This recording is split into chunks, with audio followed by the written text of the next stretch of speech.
Hello, Lady Ray, Lady Raw. Lady Raw just popped all the way in here. Hello, hello, Lady Raw. She already in here. Okay. We got some interesting topics today. Coming back, like I said I would, giving you updates. How you doing, beloved? Like I said, I will come back and give you updates. So that's what I'm doing. Hello, hello, everyone. So we're gonna have some interesting topics today. I'll try not to keep you long. Uh, but yet and still, we do have some interesting topics to go over. While people start to come in there, come in here again, we're just moving forward with our program, and I've talked about a lot of things. Made a couple of posts here on TikTok and talking about PTSD and how we live in a constant state of high anxiety, and that is how they have set things up for us. And our ancestors was very aware of these type of behaviors on the spiritual science of it, because if somebody's impacting and your mind and your emotions, they are playing with your spirit. And yes, they're playing with your very life force, the energy that you generate and give off. They are playing with that when they do that. And so, like I said, since I've been abroad, I've noticed a hey, hello, homeschooler. I've noticed a big change. The things that I have been able to do here in Thailand, especially when it comes to my work and how I serve, I just show up better now. I'm in a better state. My mind is not worrying about this and that. I'm really able to focus on my community and really express all this knowledge and wisdom in a way uh, that I just couldn't do over there. I don't know why.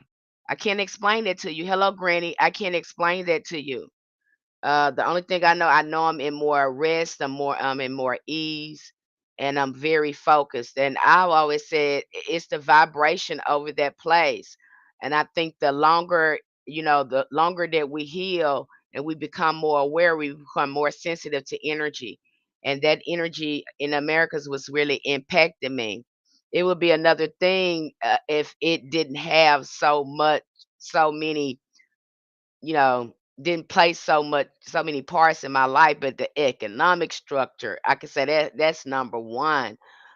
Two, the lack of safety there, the ongoing systematic oppression. I just could. It was just too much. And then you're steady torturing me on TV, doing these awful things to people that look like me, and you're constantly telling me, "Hey, Green Mama Source." Am I saying that right? Hey, Green Mama Source. You're constantly, I can't relax like that. I'm healing my intergenerational trauma already. Yes, I'm healing that. I am. I've made good strides and doing some healing around family, but yet I still got to be in this toxic environment. I'm steady fighting against spirit. I'm steady fighting against these principalities that's on this land.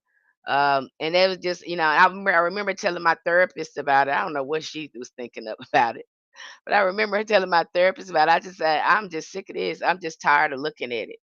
My ancestors so tired of looking at these people keep doing the same thing. It just drains your energy. It's like being in a relationship with a narcissist, but now you're in a relationship with a government that are sociopathic and narcissists. And you can't, it's hard to get yourself out of it because they keep pulling you in there. Hi, hello, Claudine. Hello, hello, all my TikTok family. Hello, hello, all my YouTube family.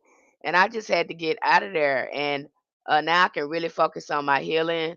I can really help people, um, again, get in contact with their ancestors and get rooted in their hoodoo practice. So I just love what the ancestors are doing with me now and seeing this shift in myself. I really see the shift in myself. Um, Again, you get on your healing journey, it's just a lot of things you're not going to be putting up with. Okay. Um, and when you get with your ancestors, again, looking at their journey, looking at what all you got to heal in yourself and how you have to uplift your line and pray for them. Honey, you understand why it's closed. You start understanding why Hoodoo closed once you get over here and start healing and I see all that stuff your ancestors been through and really looking at what they still taking you through, honey. You get over here and you know absolutely why it's closed. You ain't even got to guess about it. Okay. I just had to share that with you because I may have noticed a big difference in my thinking. And then the vibes here in Thailand, like it's just the entrepreneur spirit is everywhere, all over this land. They have altars all over this land. I don't know an entrepreneur or a business owner who do not have an altar uh, on their property where their company is, where their business is. You better believe they got a little bitty altar somewhere. I was in the car taking a Uber and somewhere, and honey, the man had an altar during his little console, honey. He had a little bit of altar in his console with the little deity there. I think he had Lexmi there. And I mean, it was really decorated up in that little spot right there. And you walk down the street, again, you see altars everywhere. It's not uncommon. So it kind of feels like home here, like I can be me. Because here are these people, the spirit is in front of them all the time. Spirit, they put spirit in everything, and I love that. That is what we're, missing over there. Because if we truly had the spirit in front of everything we was doing, in a way, it would be as raggedy as it is with all that, they got going on over there. I don't get it. uh, You know.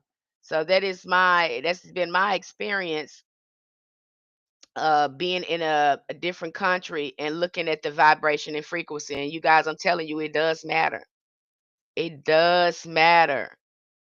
I even see a difference in my hoodoo. Um, the shifting in my hoodoo is seems to be a little bit more quicker. Okay. Seems to be a little bit more quicker. Like I say, it's that whatever that energy, what them things, whatever they doing over there. I'm telling you, they are doing some things over there with that energy. Okay. And so now more than ever, you need your ancestors. You need hoodoo. You need to know how to work that thing. You know what I'm saying? You need to know how to work that thing and be in good standing with your ancestors. Because, honey, they're over there in the United States, you are truly in spiritual warfare. And you're going to need some heavy ammunition. Okay. Now more than ever. And I've been calling on my ancestors now more than ever, even during all that conflict, how they was guiding me on the shifts that was going to happen in America. But hey, now more than ever, you need your ancestors. And that we're just coming back home and trying to resolve this thing. This is all the work that they were doing that they were not able to complete. And now we got to pick up that mantle. Okay. So today, since I got a few people in here, again, hey friends, hello, hello, all my TikTok family, hello, hello, all my YouTube family. Thank you for being here. As usual, I always come here and I share our post. And probably in the next few days, I'm going to be meeting with our community. We're going to be doing some meetings. I always like to touch in with them at least once a month, the group, and see what you have going on, what you need me for. Is it a ritual you're trying to refine? Do you need to ask me some questions regarding ritual? And then our conjure members, do they have questions to ask me? How do they serve a spirit? What they need to have on their altar? Where is that information? Or they want me to talk about, elaborate more on a particular deity or a spirit or a saint, um, then I will do that. So again, we meet every month. We're always touching bases.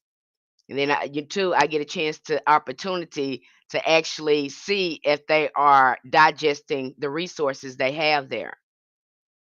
Okay.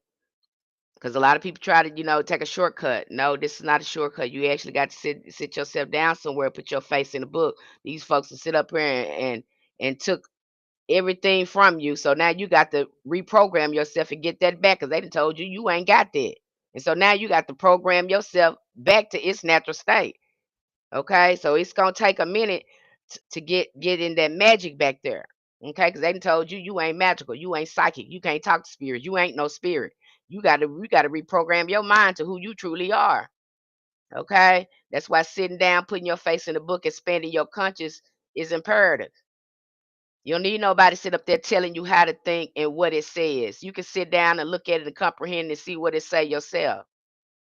If you can't comprehend it, we got audio books over there. Some of our lectures have audio books with them. You can listen to it. There's a lot of books on audio you can just listen to. Now you can download a book and it'll read to you. But you absolutely need to be reading something and stop people. This is not Christianity. Ain't nobody gonna sit up there and be telling you everything, sit up there telling you everything like you can't do anything for yourself. This the thing that got us in trouble.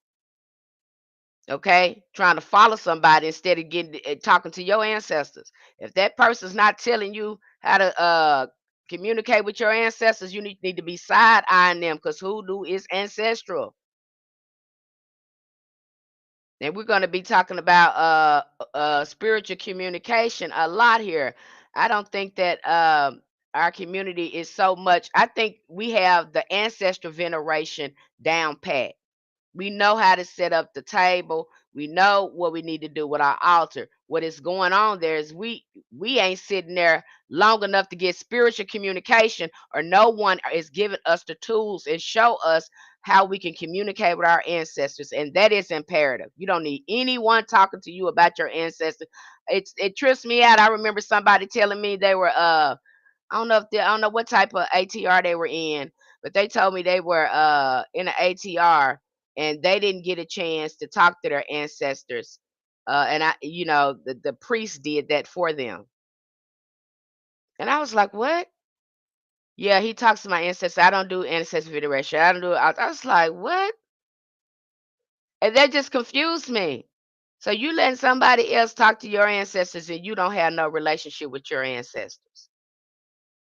And that just made no sense to me. That was just sending out so many red flags in me. I was like, why would you let somebody else? It just didn't make sense. Again, if somebody is doing that, them your folks. You need to be in alignment with your folks. Okay? If they're not teaching, because this is the heart of hoodoo.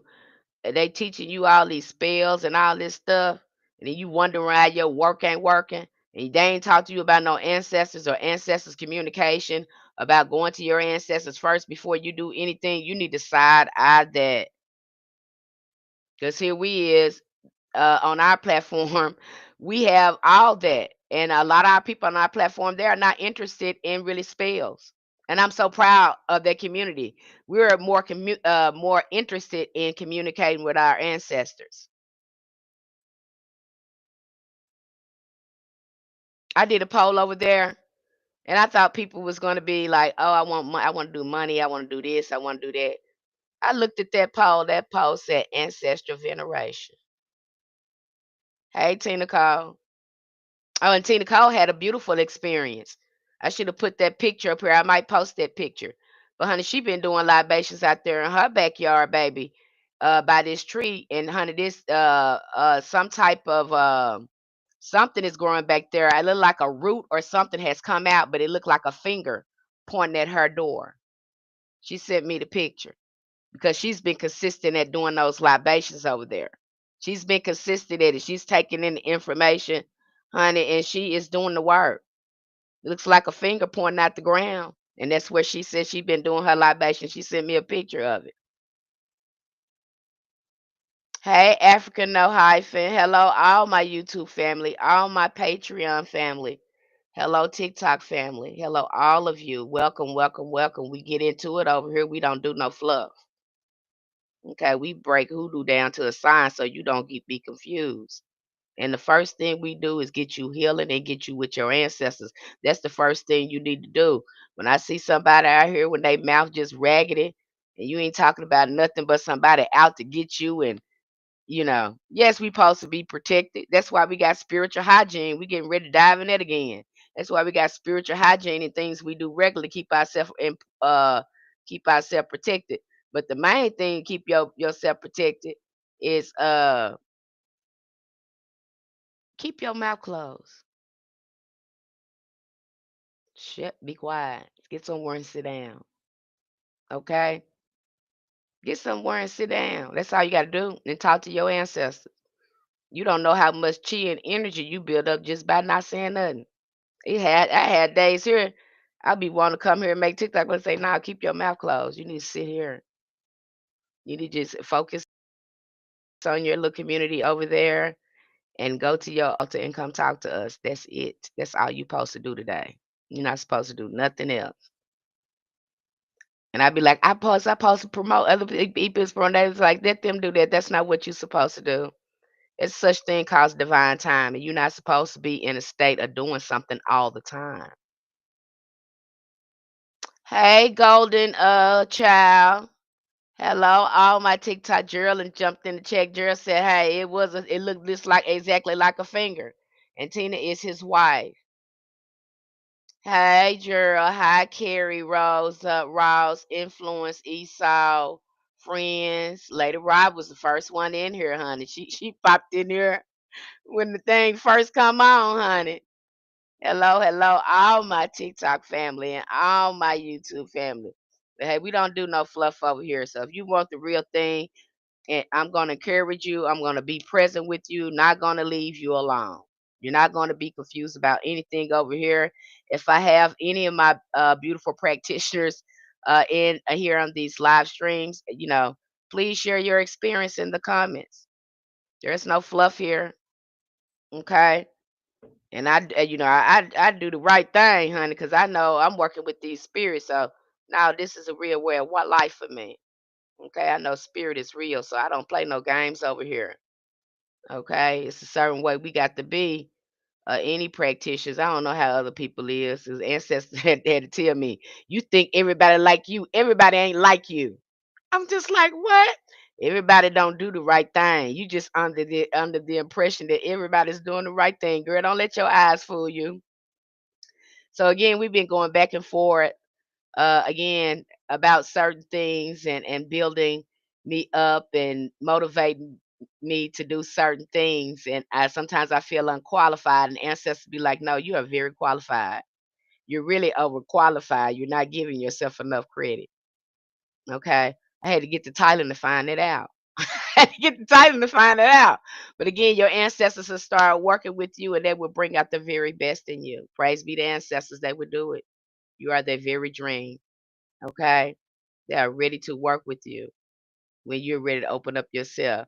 What's the homeschooler said? I want to do something in my backyard, but there are snakes back there. Girl, don't do it, girl.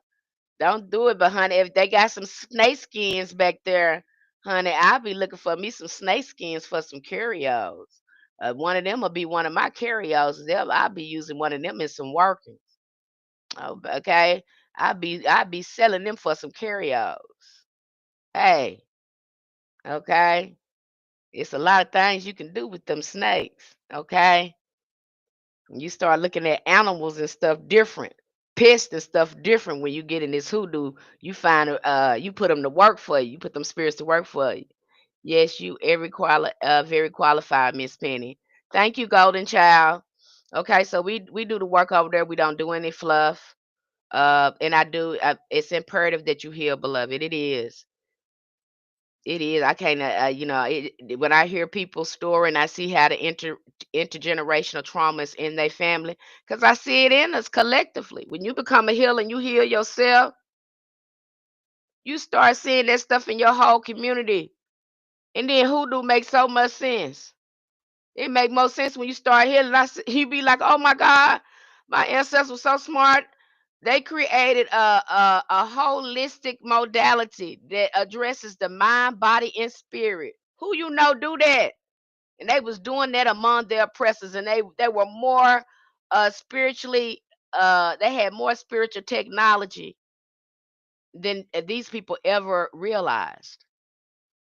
But Henry Hyatt, he knew it because he went around to different states recording what these black people was doing, the root work and conjure they was doing. He was amazed by it. And you see it a lot in the Catholic Church as well. You go in there, you start getting into them saints, baby. You start looking at, is these folks our ancestors? You start working with them saints. You start looking, honey.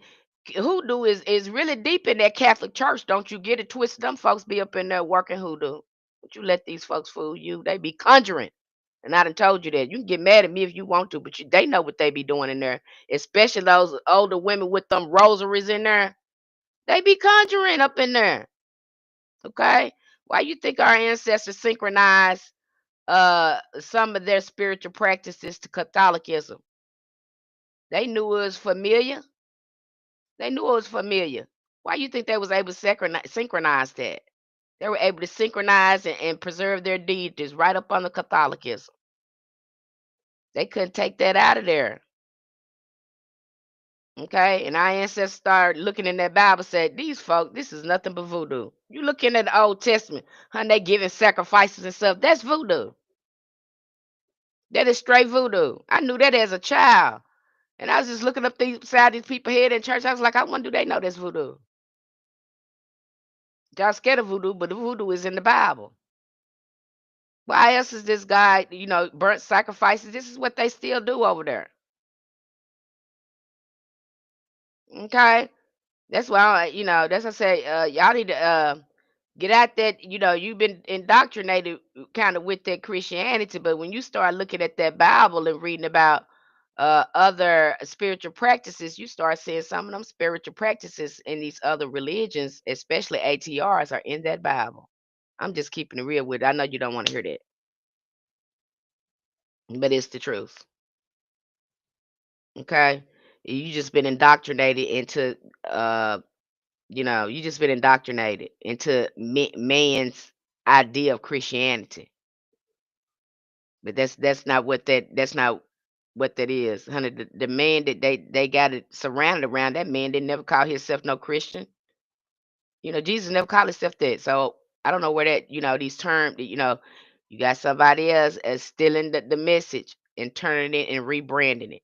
That's what it sounds like to me. I don't know what it sounds like to you, but that's exactly what it sounds like to me. Okay. But we break it all the way down over there. If that's something that you're interested in, very affordable, not gonna break your bank, and you're gonna have plenty of resources. But I would say that once you get over there, go back to the beginning, beloved. Don't try to start where we are. Go back because you need to go back to ancestral veneration, and then come jump forward. Try to go back and look at the ancestral veneration, and look at the shadow work stuff. Okay, do that first. And then the other stuff go move to that, but understanding ancestral veneration and shadow work, ancestors work, really look at those first before you start jumping off into and cleansing bad spiritual bath and cleansing. Look at that first before you jumping off and start grabbing stuff. Okay, getting in alignment, raising your frequency. Do that first. Okay, and get into that chat too. You got some questions? Get into that community chat. Cause it's probably something there that you didn't see, and I can help you find it or get to it. I'm good. I try to be good about that. Okay, I'm gonna be there to support you in everything you need. What's that? Never even thought about that. Yep. Hey, Roar Goddess, the gospel truth. Pun intended. Okay. So you will see that, and I breaking a lot of things down. And I will show you the correlations when you get over there. Again, I put it all together for you so you can see it with your own big beautiful eyes. Okay. Today we're going to talk about incense, and of course, our community. You have already gotten this beautiful lecture, and we talked about incense and chants over there. Incense, I used to wonder why. Yeah, I don't know if your mom ever did. Did your mom ever buy those big old long thick incense? My mom, that was her thing. She always burned incense, and she would get up either on Saturday or Sunday, either playing the gospel or blues, open all the windows, and sometimes it'd be cold outside. And she would do her cleansing and stuff and burn her incense. It was peculiar. And I was like, why did she do this? This gets on my nerves. I had a Christian say today, you are not supposed to listen to deity, sun, moon, and all that stuff. It takes you away from the Jesus Christ. Well, they made Jesus Christ the sun. They made him an astrological sun, and then they made him. made him the 13th sign and gave him 12 apostles that represents the 12 zodiacs and the 12 houses. So I don't know what they're talking about.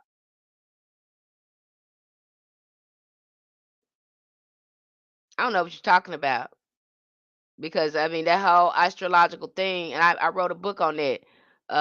Christ consciousness. You are Christ. The patriarchs set that up. They even took out the 13th sign that was divine feminine and replaced it with Jesus. And now, patriarchs, it's just a lot of phallic worship. That's what you got with what's going on now. It's breaking down. It's just a whole bunch of phallic worship. Hello, Grandpan, and Tina Cole jumped over here. She was over there. Did I see her over there? Not sure.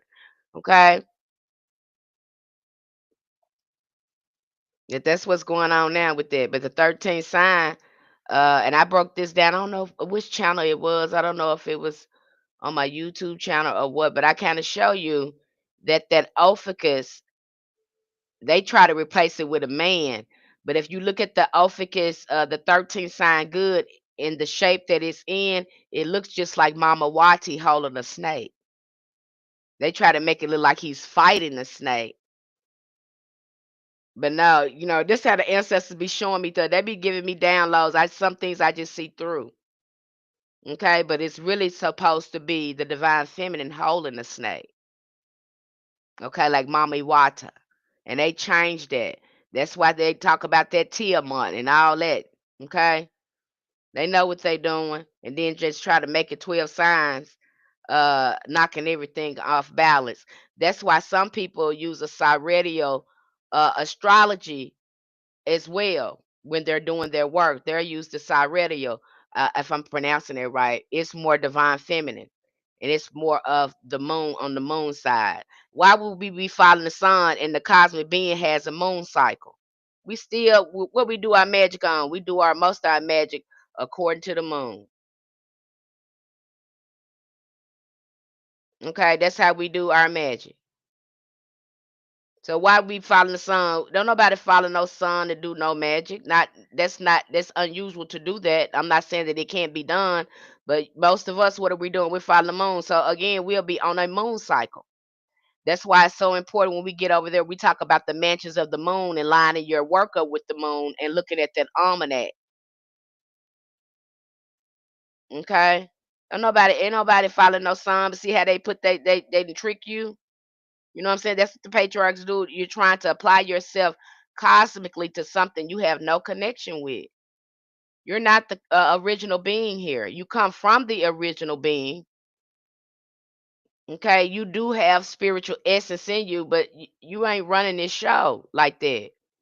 There's nothing about your body that says that you are cosmically connected.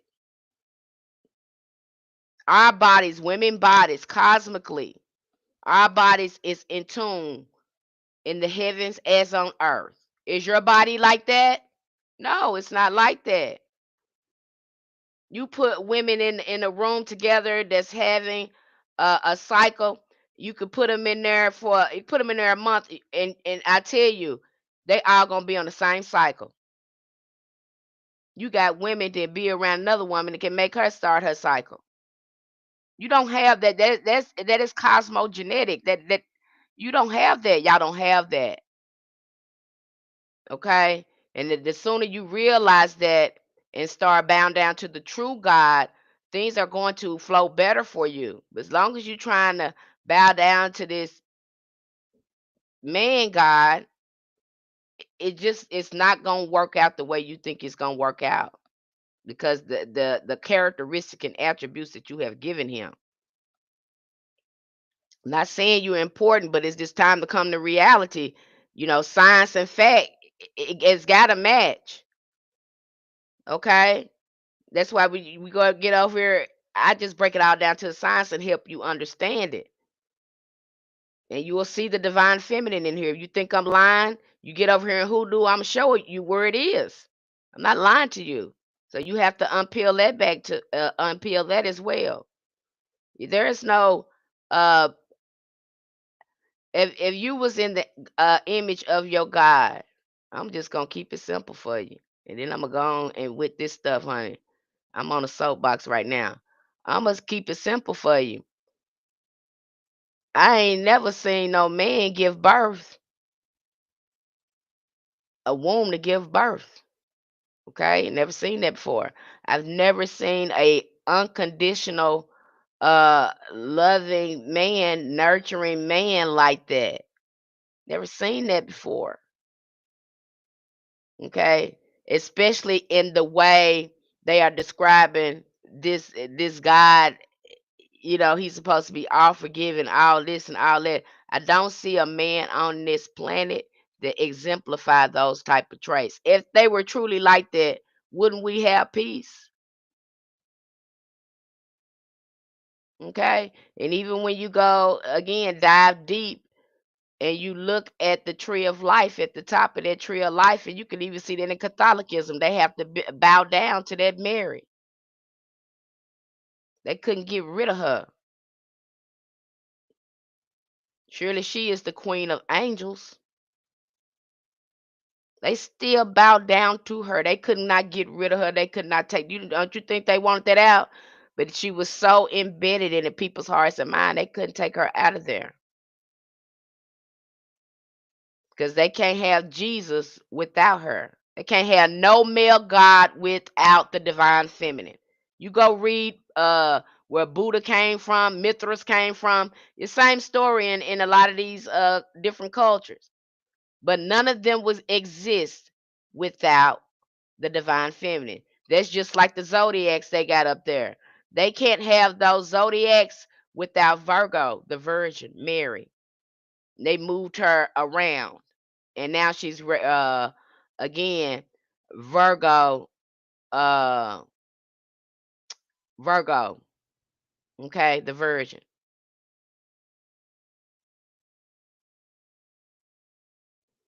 They just played with everything.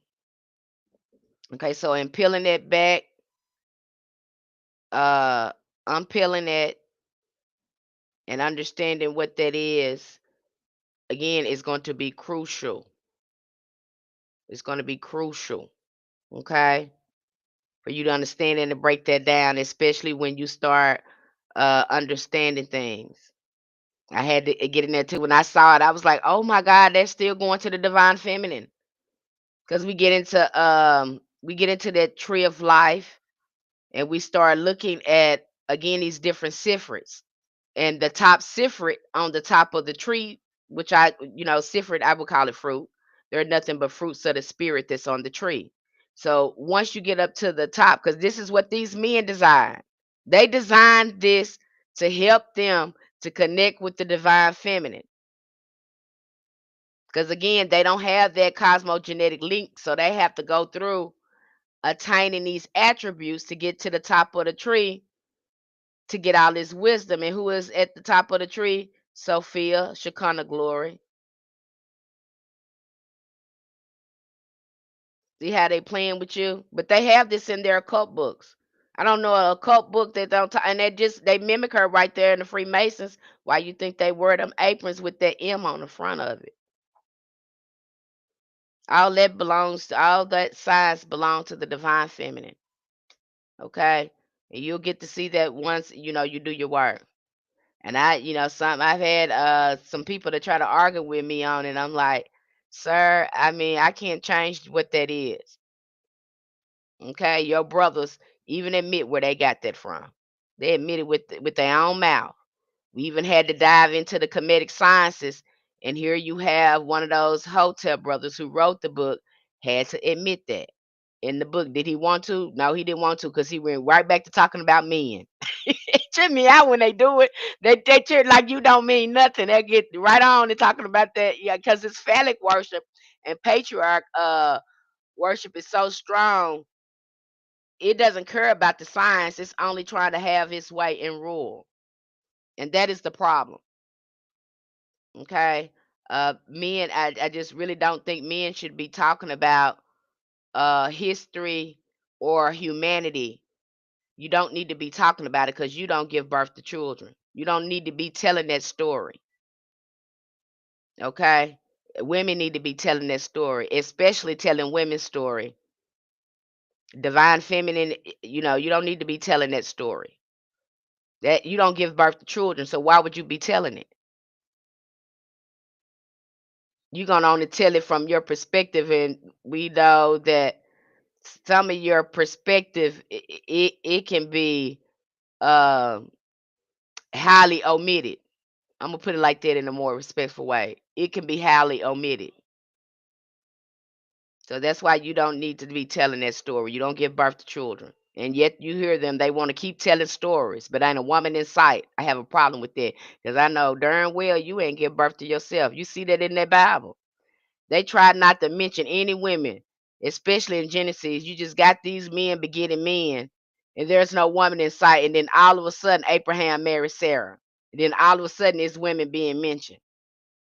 But before that, it's just, all these men begetting men.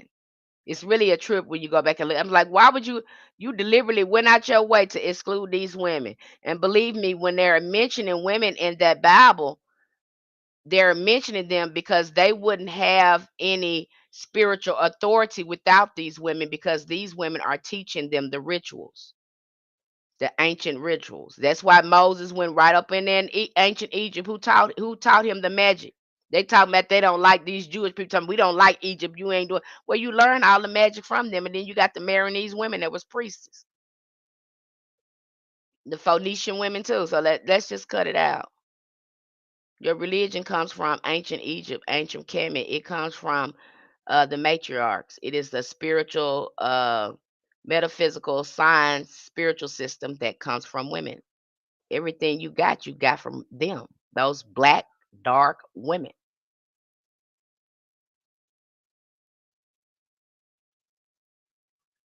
Okay. So let's just break that. I had to got to make it simple to you. And you keep saying, run around here saying that the black woman is God. You're gonna learn today. You're gonna learn today. You just saying that phrase.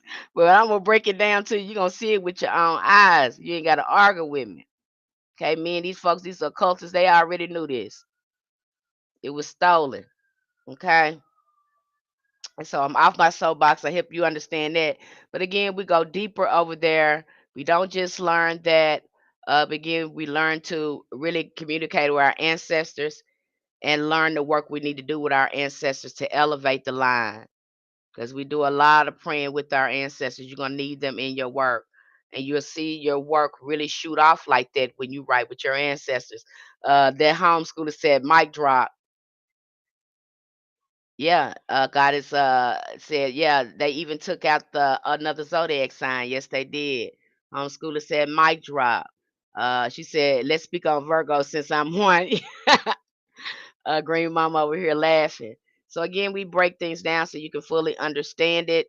Uh, and it's a science. It's yeah. I don't like that people come here and try to explain hoodoo as a who get in this and you can do this and show you a lot of spells, hun. That hun. Most of us practitioners that's doing this work and we found it and we're restoring it in our family, honey. We had to do some work. Nobody coming up here picking that up like that. If you want to be consistent at your work and be in alignment with it, you got work to do. Okay, you have work to do. You might be able to do a little bit of this or that, but what will happen, and I've seen it happen, is because you failed to do the ancestral veneration. No one really taught you how to be guided by your ancestors in this work. Is you hit a wall and you be wondering what's going on. Okay, you be wondering what's going on because nobody told you how to again stay in alignment with your ancestors and to keep your strength and keep growing and progressing. No one taught you that, and you definitely have to do that over here. Or it's some stuff you're gonna find yourself be like, what is going on? What is going on? And you'll have more clarity when you understand it. And that's the way we break it down over there, so you'll know how it works. So if something is breaking down, that means that you need to go back to the drawing board and see what's going on inside you. Is there some blocks? Was there some scarcity or poverty blocks in your generational line? Is there some work? How do you look at abundance? How do you look at money? How are you managing money? Again, we go through, again, troubleshoot with you because you might have to do some healing work around that and then go do that.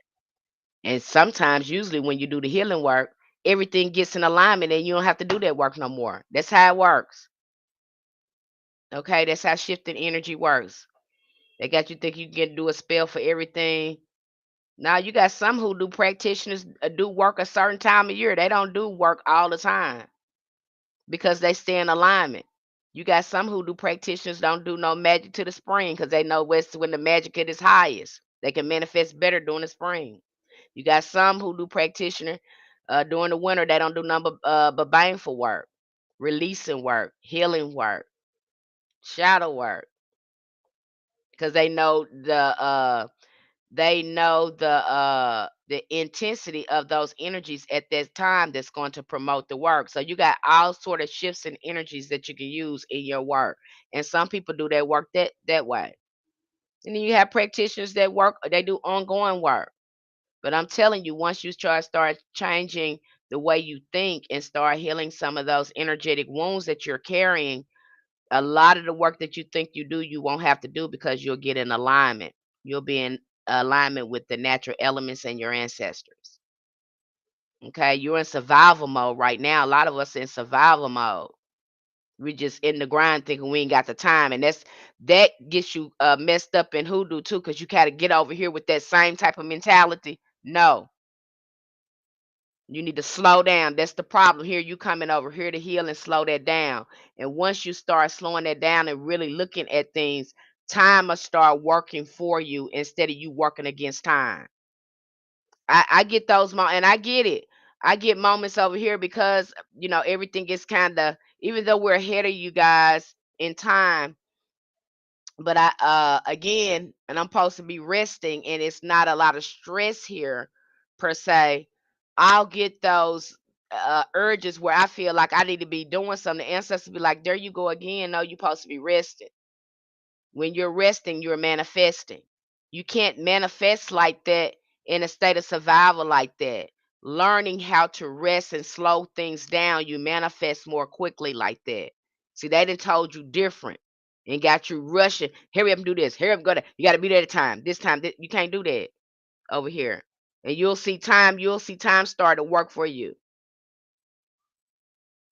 Okay, you'll slow it down, and it just start working for you. I can't even explain it. It's almost like you have jumped the timeline, or time seems different in your reality. I don't even know how to explain that, but it just changes for you because now you're not really so again pulled into the physical reality, because now you're working in the spiritual realm. You understand that nothing in the physical realm exists without the spiritual realm, and that's where you need to have your mind on. You talking about you want to do this and do that. Well, you better get your mind together and understand you a spirit, and you need to be up there contacting those spirits and getting your mind together so you can start attracting these higher energies. You okay? You got more time than you do money. Which one do you have more of? You got more. What you got more time? Got more of? That's why a lot of us got into hoodoo. Now, if you want to flip that time in some money, you better get somewhere and sit down and learn. Where Mercedes said, "Ashe, always don't manifest in struggle. You speaking it, and I see it.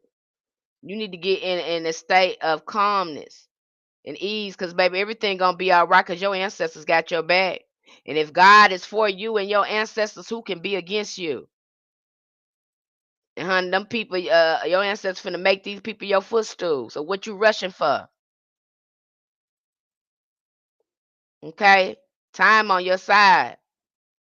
What they say, uh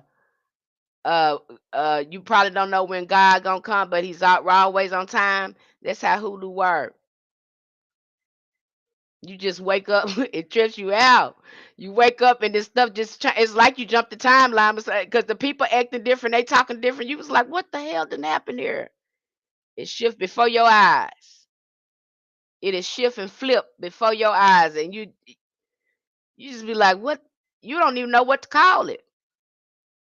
You don't know if is it really magic? What just happened here? Okay. All right. So again, we just talked about incense. We talked about chants. I'm off my soapbox now. I'm not gonna fuss at you guys. I'm off my soapbox. But again, if you're interested in learning and you want a community, you want to learn, you tired of being confused, somebody just showing you a whole bunch of spells, they ain't taught you how to communicate with no spirits. And that's another thing. We coming up on our last well, I don't even want to say it's our last, because I started to say it was our final. I'm sorry, I'm steady gonna get on incense and I talk about something else. I'm so sorry, people. I'm so sorry, family. I don't, that's my mind. But I want to say this before we get started. I don't know, y'all, if this gonna be our last terror workshop. Because I was talking to Spirit about that. They was like, well, what if they want to practice some more? What if they just want to get together and practice? Would you facilitate that? And I'm like, yeah, I would. Yeah, I would. So, maybe I'll keep this practice thing going on for the newbies that come in there and they want to practice tarot. And I'll let some of the other people in the community lead those workshops. Because I think we got one or two in there that's very familiar with tarot. So, and that'll help strengthen their muscles too and get them confident in their practice. So again, this is our community. We share it and we share what we know. And so yeah, so we're gonna have another tarot practice run, which again we're doing a poll on what is better good for a good day and a time for our community. I'm doing that now because someone say, Miss Penny, you didn't do a poll. Can you do a poll? I said, you know what? I sure can. I did not do that. Let me give you an option, beloved. But I try to do it at times that's good for me and you because we're in two different time zones. So, yes, I will give you options on the days. Okay. We'll try to kind of keep the times the same, but I'll give you options. And so that's what I do now. So now we're polling for that. So hopefully it'll be at the end of this month. We'll do another practice run, and if we need to do one next month, we'll do one as well, depending on how many newbies in there and how many people holler at me and say, "I want to do this again, Miss Penny." We will do it again, okay? And if you are in the Know Thyself, the Conjure or the Ritual member, if you're in one of those memberships, you get that for free. It's not no extra charge. Our workshops usually um, come with the platform. They're absolutely free. There is no extra charge for those. That is part of learning hoodoo. I cannot keep that out. Okay, I wouldn't even feel right doing that like that. However, if you do want and this is what I got people in my box now. People just love, and I love them too, because they get right to the point. The Hoodoo Spiritual Blueprint, and that's when I take your natal chart. A lot of y'all got y'all natal chart. Y'all got that thing in y'all hand. Y'all proud of that thing. Oh, this who I am. I know who I am. I know who I am. Oh, me, I know. I know. What you gonna do with it, beloved? I'm gonna give you what. I'm gonna show you what to do with it. I'm gonna give you some root work to do with it. Show you where you need to do the ancestors work, the shadow work, and where you need to heal, and give you the latest thing that you need to be doing to get you back in alignment. The most recent thing you need to be doing. Yeah, that's what I'm getting right back to. You gonna have some work to do. And see, you just got that pretty look, that little zodiac sign. You know who you is. You got to. Yeah, that's good. I'm so glad you have it. Now here's your work. Here's your soul work. This what you should be doing with it. This is the root work you should be doing, beloved. I'm gonna hand that thing right back to you. You're not gonna be confused about what you got to do. Okay. I've had a lot of people say, "Oh my gosh, Miss Penny, I love the way because it just lines up with your life because you are truly a star and you come here with these inner energies with you and the work that you need to be doing and all these gifts and talents you have. And so when I break down that chart, you get a chance to see that. I break it all the way down so you can see it. I mean, I look in houses and everything and give you the root work and herbs and stuff you should be working with based on what's going on in your chart. And I get it right back to you, and then people are amazed by it. I have people, and when I first saw it, I was like, oh my gosh, this is so accurate. But it does line up. Okay. You'll be amazed uh how accurate it can be. And it really gives you a good start and a comprehension of the work you need to do. So you don't have to just hear it from my mouth. You see it right from your chart. Okay, you see right from your chart. That fee is $10. Let me put the thing in the chat before I forget. Good Lord.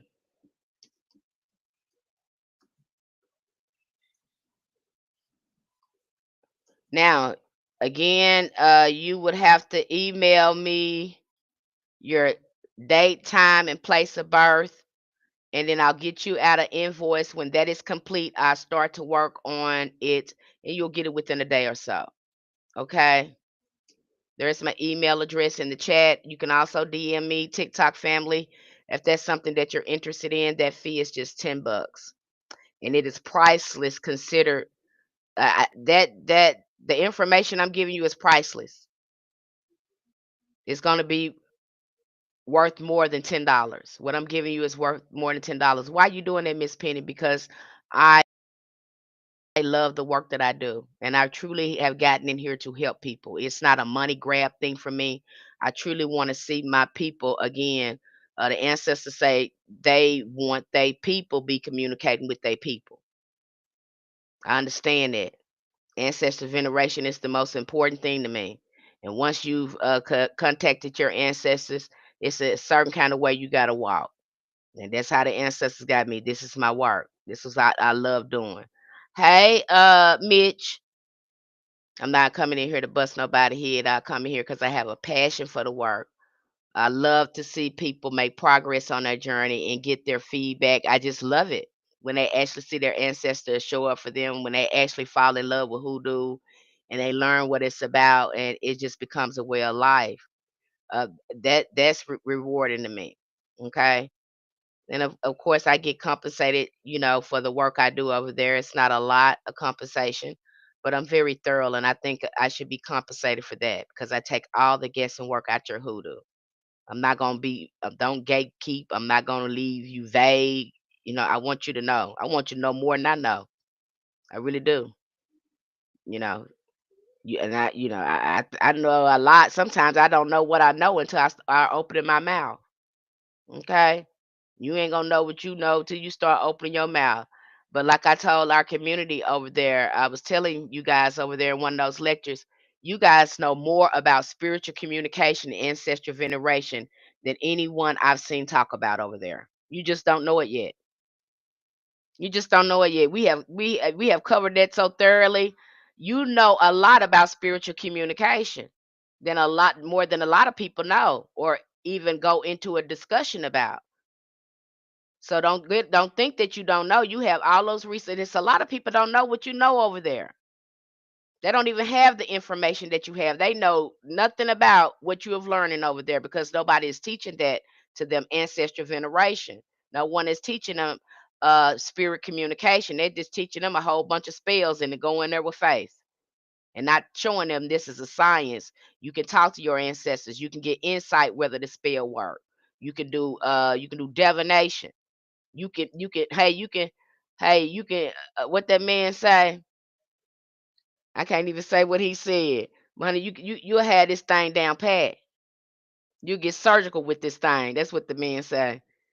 What Denzel Washington say he had that sawed off shotgun. He said he's surgical with that thing. You gonna be surgical with that thing. You gonna have it down to a science. Ain't gonna be no guessing about it. Cause you know how the components work. That's why I come here and I break it down. And I break it down in little segments on the little subjects that we talk about. So when you get ready to reach for some of these things, you know exactly how to use it. You know exactly how to use it and how you're gonna work it in your ritual. Okay. And so you know a lot of things that other people don't know. So give yourself some credit over there. You won't know until you get that table hot and start working with your ancestors. Okay. All right. I'm done with that. Okay. Incense. We're gonna talk about incense today. Incense, because our community, you guys got a chance to get some chance with your incense. Incense are very powerful. They can be just as powerful as candles. Don't you get it twisted, because that smoke can do a lot. Miss Sadie Seller say, "Yep, I feel you, Miss Penny." That smoke can do a lot. Okay, incense is more than fragrance. It is a form of spiritual communication. The rise of smoke is believed to carry prayers to God. the ancestors, and the spirits. Practitioners like incense to set sacred atmosphere, purify the space, and open the way for spirit work. I think my favorite incense out of all of them, you guys, is sandalwood. Some people like myrrh. Every time I have to burn frankincense or myrrh, I'm usually gonna mix it with some sandalwood. I just love sandalwood. I just love that sweet smell. My ancestors love it too. Okay. Good for calling in good spirits and repelling negative energy. Just love sandalwood if you're doing some deep meditation work. So I again, don't sleep on those incense. And sometimes if you're watching close enough and you're smudging, you can see faces in your incense. These spirits will show up through those incense. You'll see them show up, you'll see their faces in it. If you watch it close enough, you'll start see little faces start to form. Okay. Different herbs and resins and roots are burned, deepening your intentions. Frankincense and myrrh for blessings and purification and divine protection. Cedar and pine for cleansing, negativity, and grounding. Dragon's blood for empowerment and spiritual strength. Custom blends crafted for love, money, healing, and justice work. Now, I like mixing in too. I'm dropping pearls and pearls on you here. Okay. I like mixing cinnamon and allspice together, herbs, and burning it like an incense to draw in money. That's my thing. Okay, and it smells so good together when you're mixing in allspice. People sleep on allspice, but allspice is good for wealth and money as well. And mix it with cinnamon, and it smells really good. If you got some charcoals to burn it on. Good thing to mix in if you're doing any money work. Good thing to put in if you making a mojo bag. Okay. So don't sleep on allspice and cinnamon. It's another one another herb I like using for money that people like sleeping on is chamomile. You can use oregano. People sleep on oregano. You can use oregano for money. Five finger grass. See, you think about these other herbs, but again, these herbs got a variety of uses. Not only do chamomile bring in peace, serenity, but it's also bringing money. I like working with rice. Rice brings in abundance and prosperity too. So you think about a money bowl. If I was making a money bowl, the first thing I would put in that bowl is some rice. Green rice, if I can. If I can get some green rice, I'm gonna put some green rice in there. I love benzoin. I've never tried that before. I'm gonna try it. Is it a sweet smell? Because I like those like sweet woody smells. That's sandalwood. Sandalwood got a sweet woody smell. I love those smells. I'm not just really if again if I burn some frankincense or myrrh, it's gonna put that sandalwood in there because I just like the way it smells. That sweet woody smell. And my ancestors like it. I remember asking them what they wanted to eat one day, and I told y'all about that story, honey. My car started smelling like sandalwood. It tripped me out. I said, "What in the world is that?" I smell sandalwood. Okay, and they let me know right off the back we love that smell. Okay, that was an indication to me we love that smell. This is what we want you to do. So they love it. I burn it. Again, if I'm gonna burn it on the altar, I went out of my way at Thailand trying to find sandalwood incense, and I was telling them about it one day. I was like, I'm so tired of having to burn this incense. I want some sandalwood incense. And I went back to that night market over there, and I didn't see no sandalwood over there the last time I was over there. I didn't see that woman had lavender. She had jasmine. Uh, she had other scents, but I didn't see no sandalwood, honey. I went back over there, and that woman had a whole bunch of sandalwood. I said, "Oh my God," and it smells so good. I hurry up and bought me a big old bag of that sandalwood incense, honey. And it tripped me. I was like, "Cause that wasn't here at first." But I remember telling my ancestors about it. I said, "I don't like keep burning this. I like lavender incense, and I usually burn lavender incense when I'm doing some heavy meditation or if I'm doing some really protection work. Lavender incense is good for protection work, and it's good for tapping into your third eye. Jasmine is good for that as well if you're trying to work with your third eye, your clairvoyance. I burn those. Um, but when I'm working with my ancestors and calling in good energy, I like sandalwood.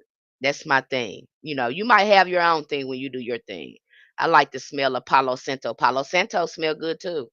I love the smell of incense. Okay. Palo Santo smell good as well. That's a good one to burn as well. Incense is also used with candles, mojo bags, ritual tools, passing them through the smoke to consecrate and charge them. Now with power. Now I do a lot of that give offering with incense smokes when I'm making mojo bags or I'm getting ready to use herbs. I'm usually gonna smudge them first or blow a tobacco over them again or blow a little rum over them to give an offering and thank these energies, herbs, and things that I'm working with most time. And if if I don't do it after I get that thing all together, whatever vessel or whatever I'm working with, because now it becomes a whole spirit. I might even spray rum and then blow tobacco all over it or smudge it with the incense or something. But I'm going to give it smoke and I'm going to thank it. I'm going to power it up and activate it. Okay, that's important because again, we learn this in animism when we cover animism in there and to understand the indigenous knowledge of our ancestors and how they understood nature and work with nature and trees. Somebody was talking about that the other day. I got a coconut tree out there I'm working with. Coconut is good for warding off bad energy. It's also good for creating abundance and prosperity. So I'm going to that coconut tree, talking to that coconut tree, doing libations and stuff, talking to my ancestors. Again, when you understand animism, everything is spirit. Everything around you is alive. I can't I can't I can't express that to you enough because that's where your magic is when you understand that. Trees, all these spirits around to work with you. A lot of these spirits and stuff work with your ancestors. They had relationships with your ancestors. And some of these herbal spirits, when they see you, they see your ancestors. They don't see just you. They see past you. They see all these ancestors standing in you. So they know you. These trees got again, they got an ancient old network. They can communicate with each other as fast as we can. They know you. That's why I love talking to cedar trees. You want to know something about the land? Go talk to a tree. Don't listen to these books. Oh, this tree got a whole bunch of stuff to say. Let me tell you, they know. Okay? You need to heal some and get rid of some negative energy. You need to move some. Go talk to your tree. You need to be learning to work and talk to these things and know that they're alive. I know this sounds crazy to you. Okay, but our ancestors, again, they knew everything was alive.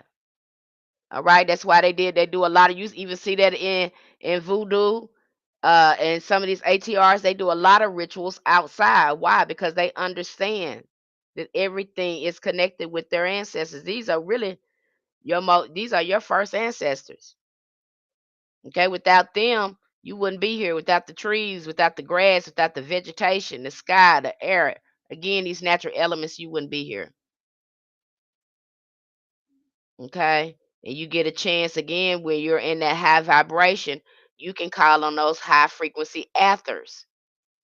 So you understand, that's why we break down chants for you to show you how you conjuring with your mouth and how it's good again to guard your mouth. It's too sacred. Okay, that's where your power is, where you generate your power. So again, watch where your mouth, what's going on with your mouth, what's coming out of it, what are you entertaining with it? Because when you go back to that altar, when you get ready to conjure down some things, you don't need nothing in your way. You don't need nothing in your way when you get to call down the spirit to move this work for you. Can't be out here raggedy like that because you're gonna be working with your most your most elevated loving ancestors. You going beyond family now. You're gonna be working with some powerful ancestors, and they don't like no junk and no mess. See, we don't teach you to work with family over there. No, no, no, no. We want you to give your family that just passed over a break, and we're gonna be working with the most elevated loving ancestors. We're gonna be praying for those family that passed over in survival like that. Now, if you choose to work with them after you've done your shadow work, you can put them on your altar, but we call it on your most healthiest ancestors over there. That's who gonna help you. Okay, you're gonna look at what you're gonna be looking at what's in your spiritual court. You're gonna be doing the work. Okay. Powders in hoodoo. Now I don't hear a lot of people talk about powders that much. Powders used to be a popular thing in hoodoo. They would sprinkle them on letters, uh, because letters was popular. Then put them in envelopes, put them on bills, and again they would throw down tricks. Cause and the powder, I think the only powder I see being mentioned a lot is the hot foot powder, but there was other powders as well. Where incense works with air, powders work through the earth. Hoodoo powders are made with grinding of herbs, roots, minerals into a fine dust, often mixed with a base like talc or cornstarch. They are prayed over, charged with intentions, and used to quietly influence people or situations. And like I said, ways they use powders, they would sprinkle it over thresholds, sidewalks, doorways to lay tricks. Now that's a lot of way people do hot footing, but you can also use it. People have used it in jobs to sprinkle it on paper, so when they come in contact with it, it'll influence the person that's going to be doing the hiring. Okay, but now we got emails and all that stuff, so it's a little difficult to do things like that. Dusting letters or money before sending it to influence the recipient, just like I said, rubbing onto the body for attraction, protection, and spiritual defense. And that Van oil is good for that. If you're doing any type of graveyard work and you're going to the graveyard, some people work with the graveyard. I ain't got nothing against it. Take you some Van oil and dap it on your neck and your wrist. Okay? Make sure you stay protected. Don't be going in that graveyard taking stuff and not paying those spirits before you go in there. Usually before I go to the graveyard, I leave money right there in the front of the graveyard. I leave change right there. Sure do. You gonna get me caught up. I'm gonna pay them spirits. And then I get over there to my grandma grave, I'm gonna pay her too. Cause I got some whiskey and some gin, whatever I got for her, I'm gonna pay her too. And then when I get to her grave, I tripped out one day. I couldn't find her grave for nothing. I don't know what was going on with me. I couldn't find her grave. And I remember uh I just can sense. I can sense and feel things. And I was walking over her grave, and here I am walking down this grave trying to find my grandma grave, and I can feel the other spirit saying, "Girl, you is just walking everywhere." I said, "I'm so sorry. I'm trying to find my grandma. I'm so sorry, grandma. Where you at? I'm so sorry. I'm so sorry. Y'all, please forgive me." And I could just hear the disturbance going on when I was walking on the grave. And then I said, "Grandma, please show me your grave." And some said, "Look down there. You're gonna see a bird. That's where I'm at." And I seen a bird. I walked down there where the bird was, and that's where she was. That's where her grave is. I said, "Grandma, please apologize to the people here. I did not mean to walk over that grave like that. I was just trying to find your grave. I'm so sorry." You be respectful when you go out there, okay? You be respectful when you go out there. Be respectful when you go out there that graveyard. You walking over graves and stuff. You apologize to them folks, okay? You be mindful up there. Just because they don't look like you don't mean they ain't alive. Okay? So you need to respect the graveyard when you come out there like that. Especially you going for something. Greet them spirits before you first go in there. Put some change in front of that graveyard. When you leave there, you could make sure you dap yourself down. You say goodbye. And you get on up out of there. Okay? But you be respectful when you go out there. It's not for the light and heart, and you need to have plenty of respect when you're going out there. I just love going out there. I love looking at the trees out there because the trees even speak. You go into a graveyard, even the trees speak in the graveyard. It's just something, you know. Ooh, I wish I could put it into words, but once you start understanding and you see everything is alive, you have much more respect for the things around you. You don't just be passing by trees and leaves or something, not wondering what kind of leaf or what kind of. I seen a man the other day. I was walking down the street, and I'm still peculiar. He stopped and started picking these some off these branches, and I wanted to ask him, "What is that?" I want to ask him, "What is that?"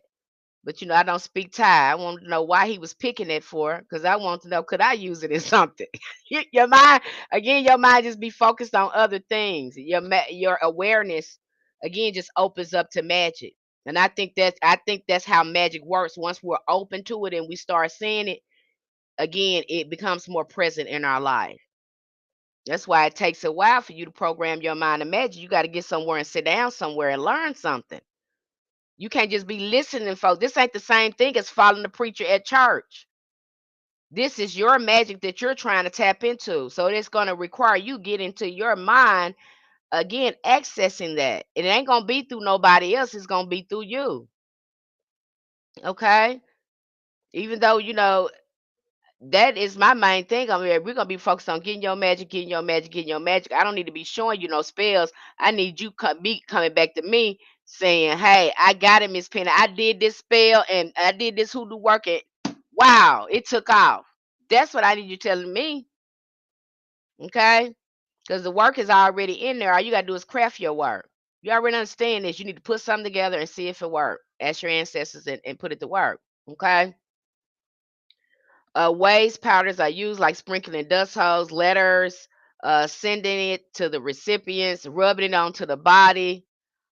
Traditional formulas are hot foot powders, money drawing powders, love drawing powders, protection powders. I have some people too, they use powders in their candle work instead of using oils. There's some people that do that too.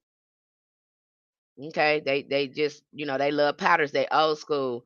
But I don't really see a lot of people talk about powders like they used to in that time, because we don't use a lot of paper anymore. Okay? But we do have people that's they would throw a trick, and they will lay a trick, and they will hot foot you. Okay? But again, you can use for powder too, in a multitude of ways. Perfumes and fragrances and waters and hoodoo. Just as incense rises, powders settle, perfumes, colognes work by drawing energy. And that is the main thing. You get a lot of people too that's been in the practice a long time. They will craft their own drawing or attracting perfumes. Okay. Yes, you can make your own perfumes. There's some people that's into that. They got their own perfumes that they have to draw and attract energies. And spirits love smell. Oh my God, they love smell. You want to get something going, attract something. They love smells. They love good smelling things. Okay, that's why you got people turn around. Ooh, that smells so good. Ooh, that smells so good. Okay, you again, and you can always tell when you got you a funky spirit, because it's gonna smell funky. Okay, I was telling somebody, I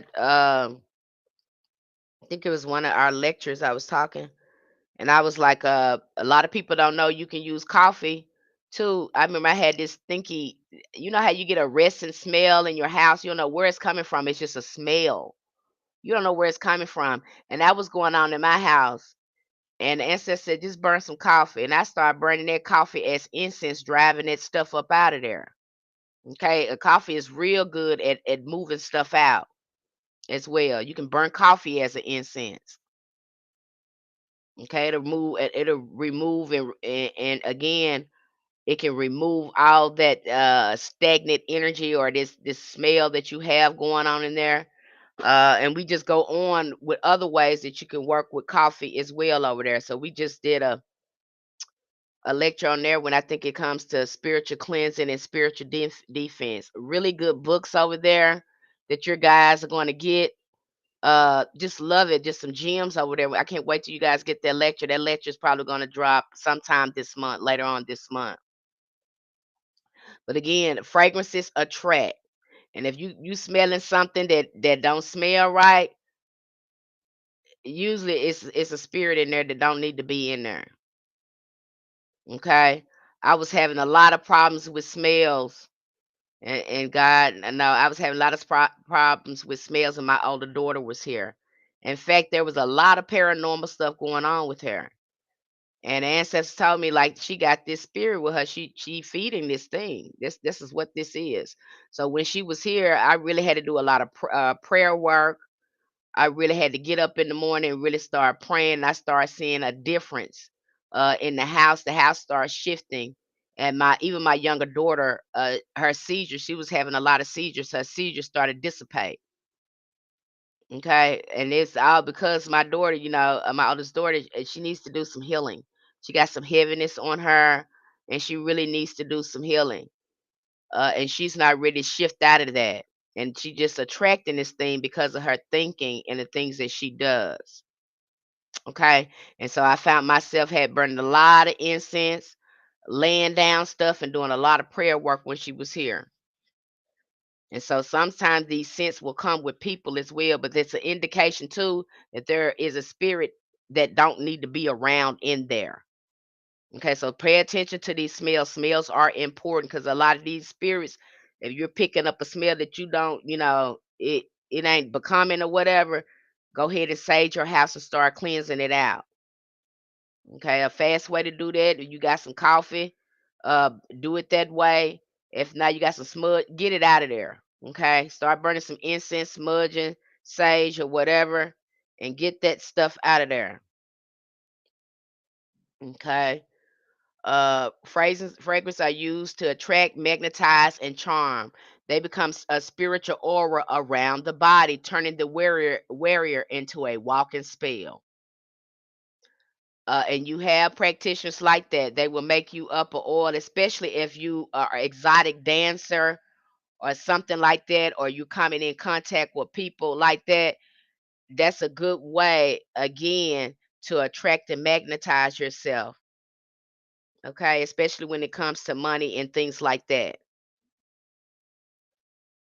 So if you can do it that way as well. Say you did a crown of success, you did a crown of success, and you want to make sure it works.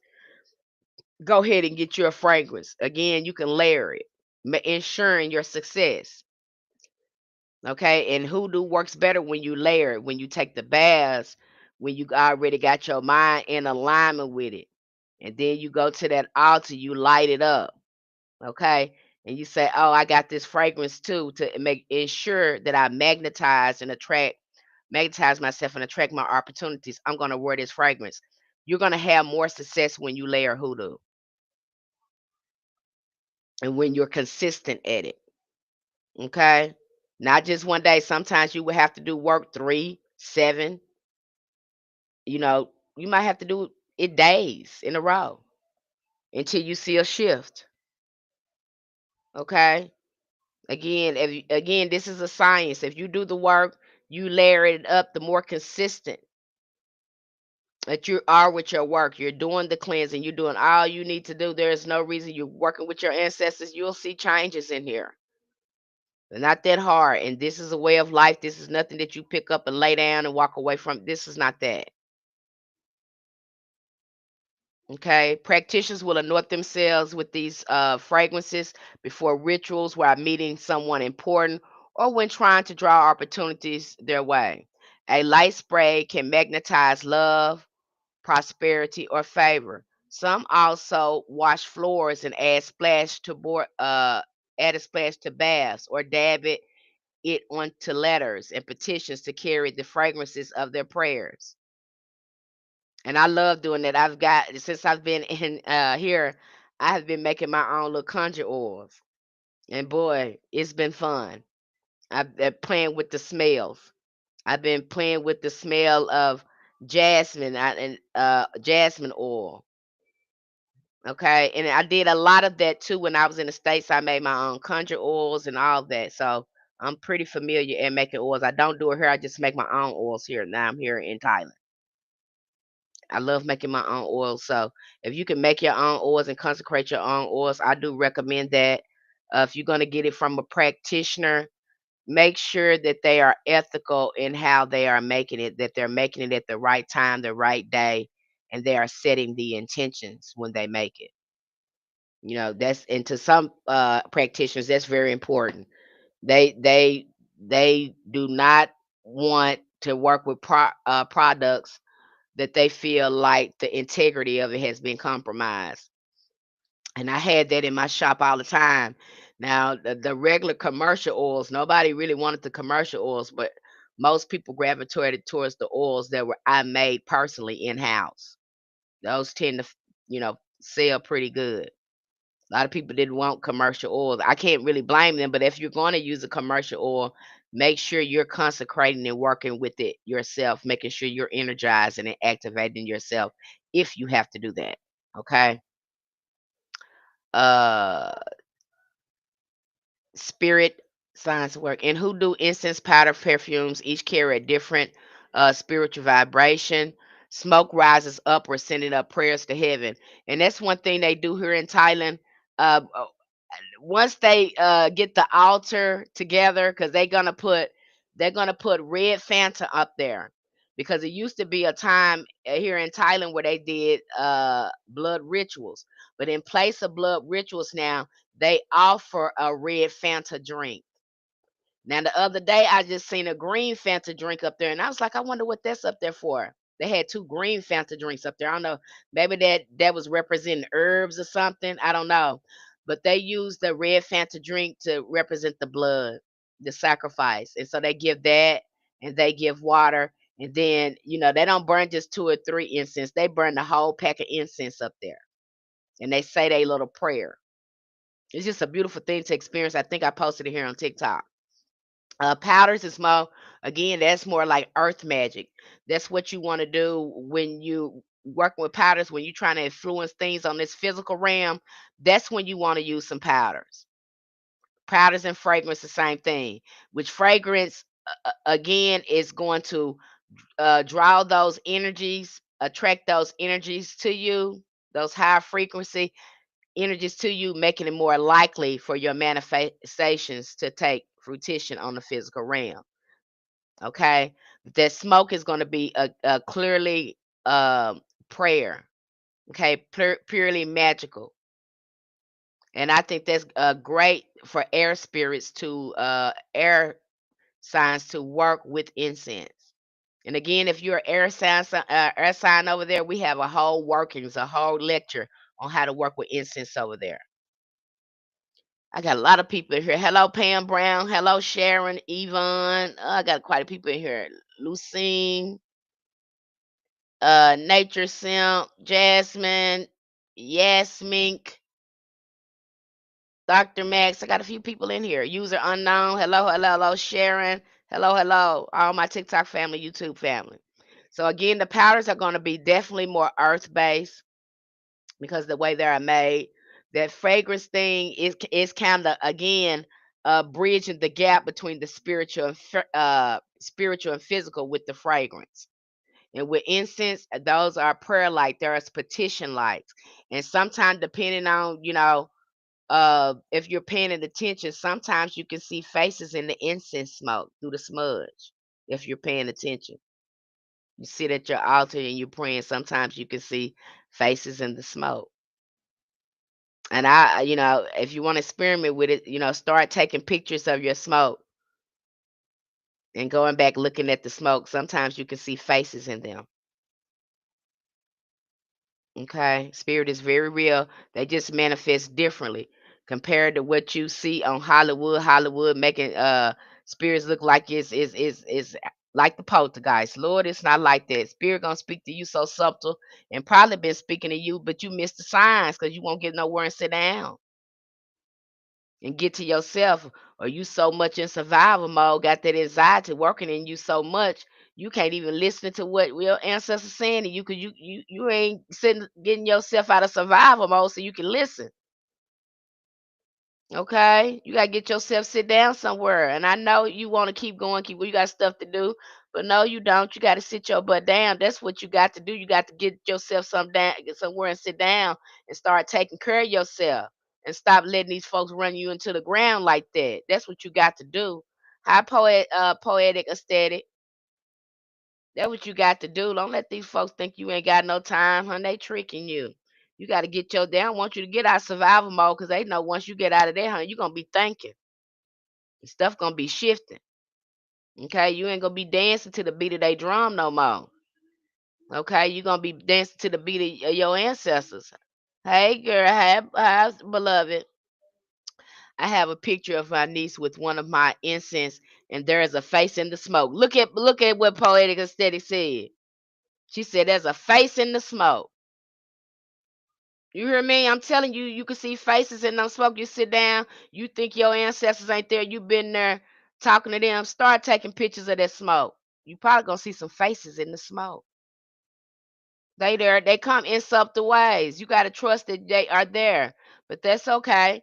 You get over there where I'm at. I'm gonna teach you spiritual communication. I don't care what you got. You got to just use a pendulum and dowsing rod.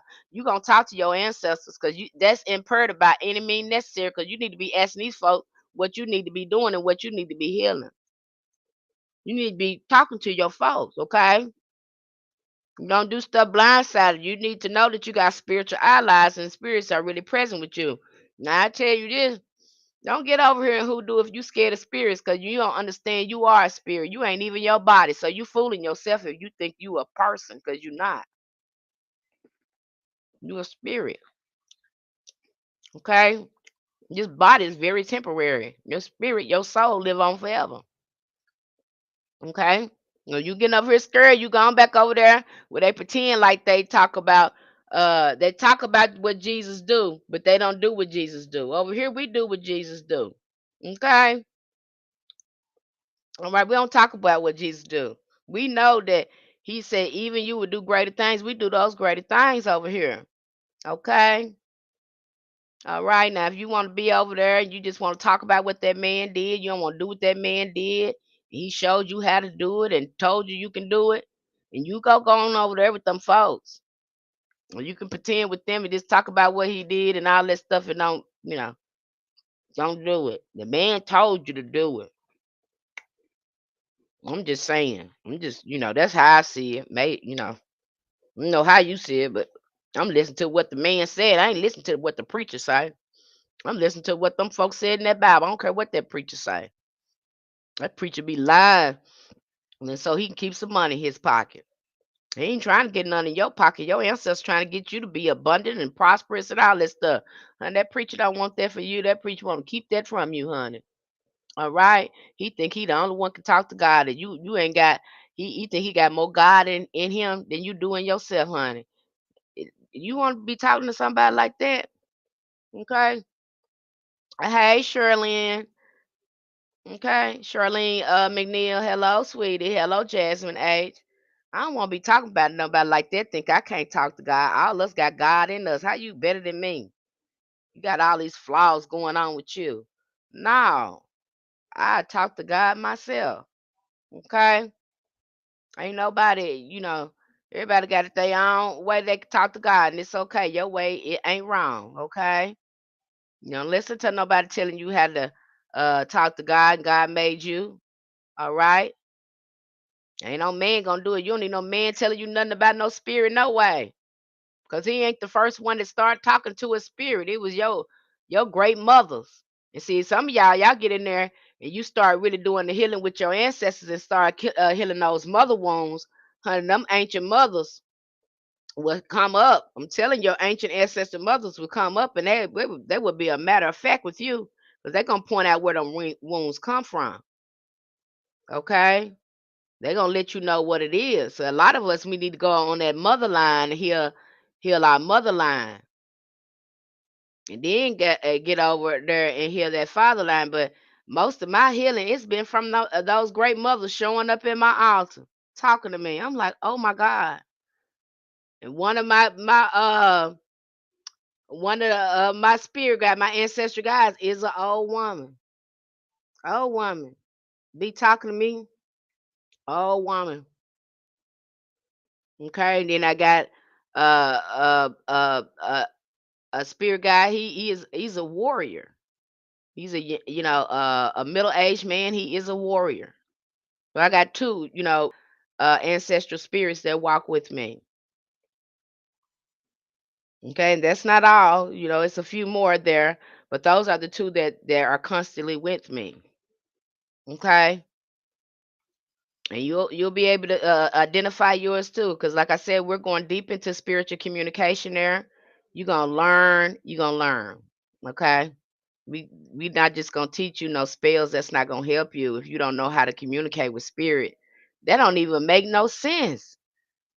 You got to question that from the beginning. Why you steady showing me this stuff and this ancestral? This ain't gonna work without the support of my ancestors until I start, feeding them and empowering them. That don't even make no sense. I wouldn't even reach for nothing like that, and knowing that I can't do it without my ancestors. And some people are saying too, you can't do hoodoo without the Bible. Well, you dang sure can't do hoodoo without your ancestors. You promoting that, not your ancestors. I understand that. Okay. But I kind of disagree with the Bible part because you got ancestors could not read and they was doing hoodoo without that Bible. Hoodoo is older than the Bible. I'm sorry to say. We go all the way back to ancient Kemet and showing you, looking at some of their rituals they was doing. Them people was doing hoodoo. Hoodoo is very old. It's familiar. And we weren't even calling it so old. We weren't even calling it. It is the oppressors that start calling it hoodoo. We weren't even calling that. I've never heard my mother or my grandmother call that. These are new terms. Okay, I don't think I heard them say, they know that stuff. Let's go on down here because that woman, she know that stuff. That's all they would tell me. All right. This hoodoo is a new term, but when we start looking at the spiritual practice of your ancestors, going back and looking at these different practices, you start looking at this is all. This has always been in us. We did this wherever we go. Why else you think our ancestors held on to it? It wasn't no name for it. It was familiar. Okay. A hoodoo is very old. This is a new term that we are using for it. And when you go back and look at your family and study the stuff that they did, none of them ever said hoodoo. They never mentioned hoodoo. You seeing it right there in the church. They never mentioned hoodoo. That's why a lot of them confused because they think it's Christianity. They had no some of them had no idea that they had integrated their own spiritual practice into Christianity. And now they think it's Christian and it's not Christian.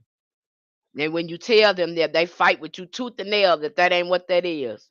But they can't show you nowhere in the Bible what they doing is Christian. But they gonna convince you that it's Christian. But they don't show nowhere in the Bible that it's Christian. Okay. And even if you look close at the Bible, them folks is working voodoo. They doing conjure. Look at Moses. Look at Jesus. All them folks are conjure men and root workers. So let's just cut it out. Okay, even you take a close look at them folks, they didn't call it what they was doing. They never called themselves Christians or none of that. Them folks was doing root work. They was conjurers. They was seers. Okay, so that's why I tell Christian, you need to go look at your stuff because you don't know what you're looking at. You don't even know your own stuff. Y'all don't even do what them folks supposed to be doing it. Be doing, and then when we do it, y'all gonna call us witches and stuff. But them folks in them Bible, they doing that same thing. Okay, they playing with crystals and herbs and oils and all that stuff. So if I'm a witch, then they a witch and you a witch too. I guess all us witches.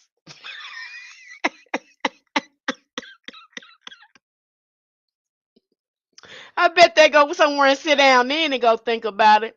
I sure will, cause that's how I put it to them like that. Yeah, you make them go somewhere and sit down.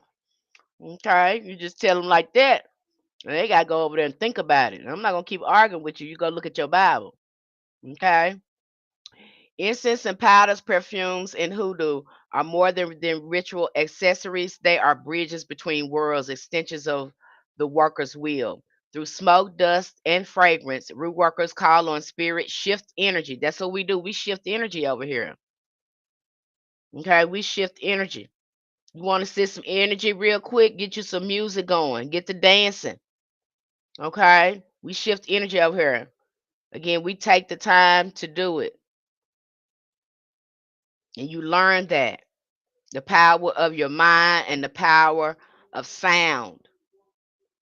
Okay, and influence the unseen to transform the seen, whether laid quietly in someone's path, rising in prayerful work, or prayerful smoke, or carried on the skin as perfume. These practices remind us that hoodoo magic is alive in the simple and everyday things. That's why I say hoodoo is a way of life.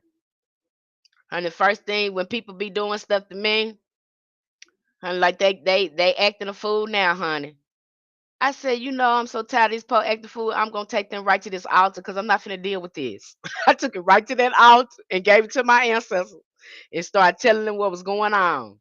I sure did, because this is a way of life for me. I'm going right to tell my spirits what is going on. I'm not calling nobody on the phone telling them what's going on. I'm not texting nobody now. I'm going to power. I'm going to somebody somewhere that this can be something can be done about it. And where did I go? Straight to that altar. If I got to cry about it or whatever, I'm going straight to that spirit. I'm going to somewhere that got some power that can shift something for me. So I'm taking myself straight to that altar and I'm opening up my mouth. That's the time to open up my mouth. You see what I'm saying? And I'm going to be talking to my ancestors about it.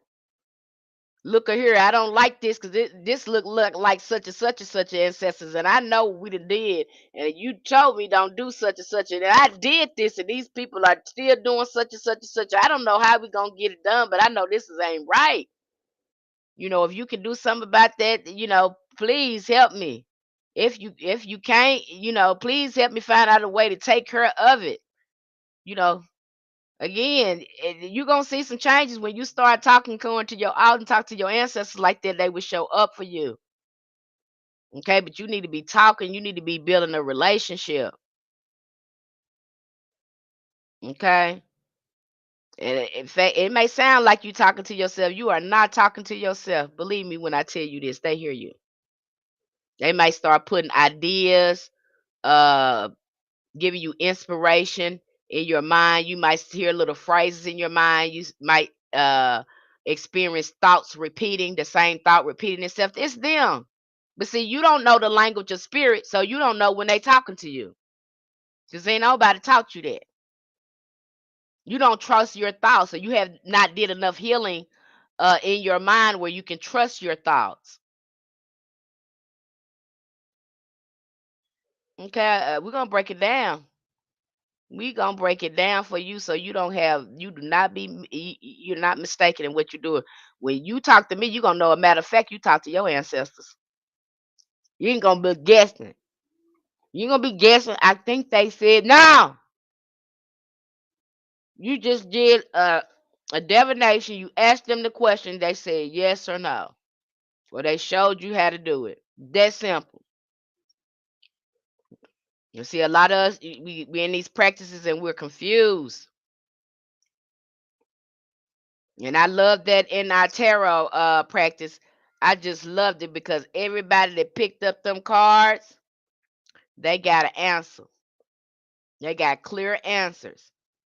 And they didn't need no 10, 12, 13 cards to get the answer. You only need, when you first get in here, none of your readings should be over 6 cards. You don't need over 6 cards to get an answer. Really, over 3 to keep it clear. Keep your communication clear. Now, as you go on to get better, then you can start practicing with bigger spreads. But again, you need to learn spreads and stick to small spreads and working with small, not a whole bunch of cards. You don't need to be working with over 5 or 6 cards, and you need to work with spreads because you want your communication to be clear. When you just go to throwing out cards like that, you're not going to do anything but confuse yourself because you're not taking the time to slow down and ask the question for each card so you can get a clear answer. I'm just breaking that. That's how it works. I know y'all don't want to hear that. Some of y'all don't want to hear that because y'all love fake stuff. A lot of y'all love fake stuff. Y'all make uh, I be trying to get upset with some of these practitioners that's duping y'all, but some of y'all ask for it because you want to be entertained. You want to be entertained. I mean, I work for a psychic company, and this woman, I told her the truth about what she wanted, what she needed, because I wanted her to heal. But this woman was spending hundreds and hundreds of dollars for a 1-900 psychic thing to tell her what she wanted to hear. And then when I gave her what she needed, that's not what she wanted. She wanted lies. Some of y'all want that. You don't want the truth. Hi, Antoinette Williams. Hey, baby. People sleep on clothes as well. That's another one that's good too. Clothes. I'm glad you mentioned that, goddess, royal goddess. Clothes is another one too. Clothes, allspice, and cinnamon. You get them together, you got you some power wow money going on there. A lot of people sleep on clothes too, but clothes is good for money too, and can knock out some stuff. Clothes good for protection too. You could burn you some clothes. See, y'all sleep on a lot of stuff because they show you stuff here on TikTok, on this social media. You forget all the variety of other herbs that got powerful spirits and powerful allies in your work. You just focus on one thing.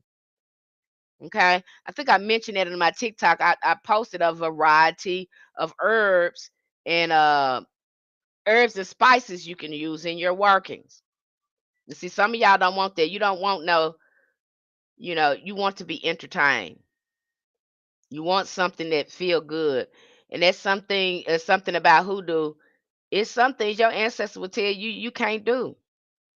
That's like me. I want to do something, they be like, no, you need to get somewhere and sit down and be quiet. Okay. And every time I try to go outside of what they tell me to do, it end up messed up. So why I'm gonna do it and I know they know better. See, a lot of us we don't want to be guided. We don't want real wisdom. We want something that make us feel good, and then when our expectations, we're disappointed uh, with our results. We want to get mad, but then we got to think about what made us make that choice. And you have to ask yourself, why do you want to be in hoodoo? Is it because you saw this fancy spell? Why do you want to be in hoodoo? And sit down and ask yourself that. So you get in, you put it, whatever you put in, that's what you get out, beloved. Okay. And I know there's a lot of people out here teaching you a lot of things, but you want none of your stuff is going to shake and move the way you want it to until you do, again, the foundation practice. I did the same thing you did. Okay. I'm speaking from experience. I'm not telling you nothing I don't know. And see, that's a lot of some of our problem. We don't want to listen to people that really know, that put in the work and actually know how these components go. Okay, we want a fast. Some of us, and not all of us, some of us want a fast way to do things. And if that's what you want over here in hoodoo, that's not how that functions. It works when you do the work. When you do the work, it works. Okay, that's why you got some people be hitting and missing. Antoinette said, "Thanks again, Miss Penny, for my hoodoo astrology breakdown.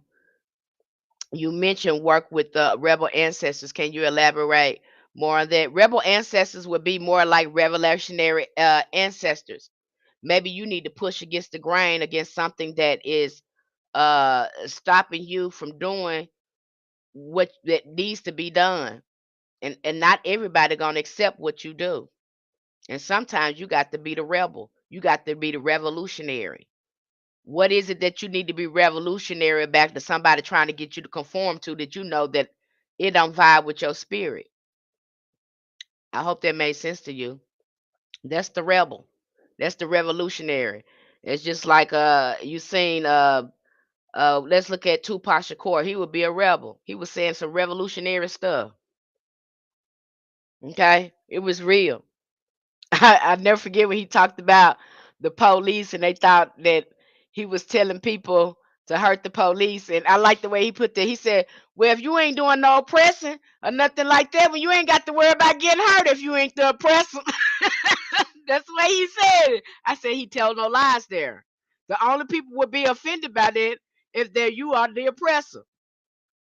Okay, so he was a revolutionary, saying things that other people wouldn't say. Malcolm X, revolutionary, saying things that other people wouldn't say. They go against the grain. They don't care about being liked. They don't care about that. That's not important to them. The important, and you see some of the prophets. Some of the prophets was like that too. They was rebel. Do you think that them people like them? Do you actually think that community liked them? No, no.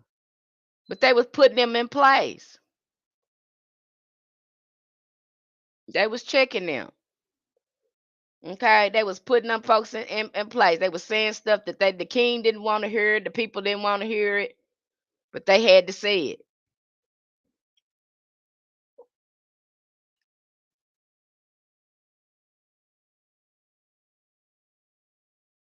Yeah, they'll help you with that, but if you're not doing the shadow work, you're not going to be able to remove the block, internet. She's telling me, uh, Penny, I feel like there's a block. I can sense it, wasn't sure where. So would they help me with that? Yes, if you start doing the shadow work and healing, and that goes back again to your childhood, seeing why you have that block. Why are you not sure? Who taught you to doubt yourself? Why are you doubting yourself? Why do you have a hard time standing out? Are you scared? Because folks can't do nothing to you. They can talk all they want to. And really, a lot of them mad because they can't stand out. They not bold like you to stand out. A lot of people don't like you because how dare you be bold enough to stand out? And some of them um, they don't have that boldness in them.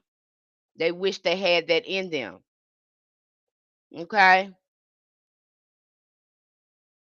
and some people they're afraid to do that. I'd be surprised the way the ancestors have dealt with me, and I have been in situations where I have had to speak up. And believe me, I don't like doing it. I don't like doing it. I don't like doing it. I don't like doing it. I can remember when I was working at this job and they knew this woman was a hot mess on this job. This supervisor was out of pocket. And I said, God, you know what you put in me, and I can't stay here on this job with this woman like this. You know how my mouth is.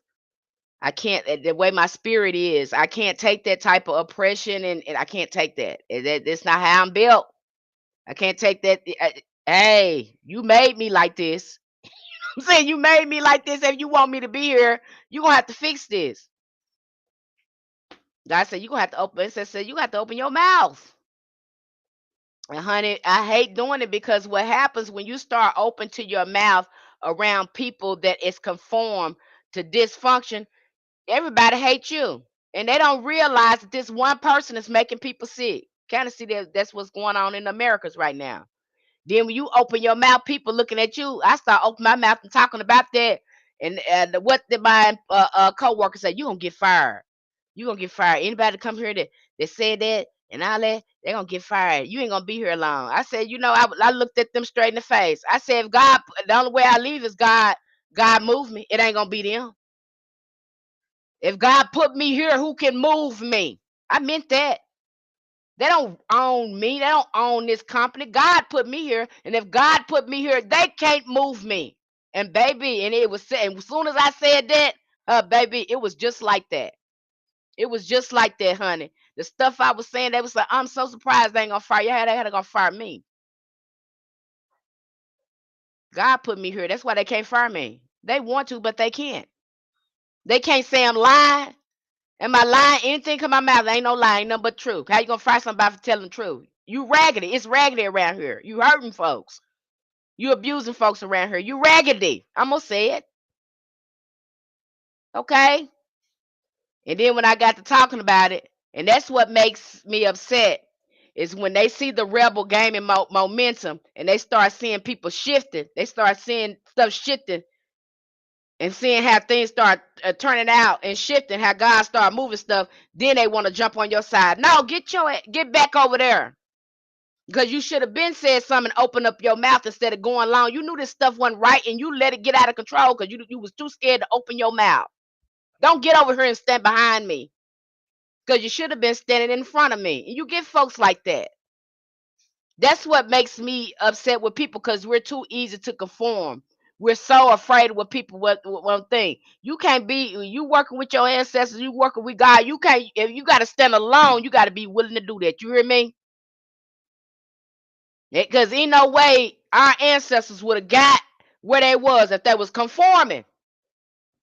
And that's the ancestral spirit that you carry. See, you don't know what you carry. That's why we still here. They look at us, these other countries, in awe. They got to follow our lead. They copy our style. They copy our music. Honey, I can't walk down the street in Thailand without hearing Michael Jackson or some rap that come from America. Even their music, their R&B music sound just like ours. That's the power you got. But see, you scared to use it. You want to conform. You want to conform. You better know who your ancestors is. Okay?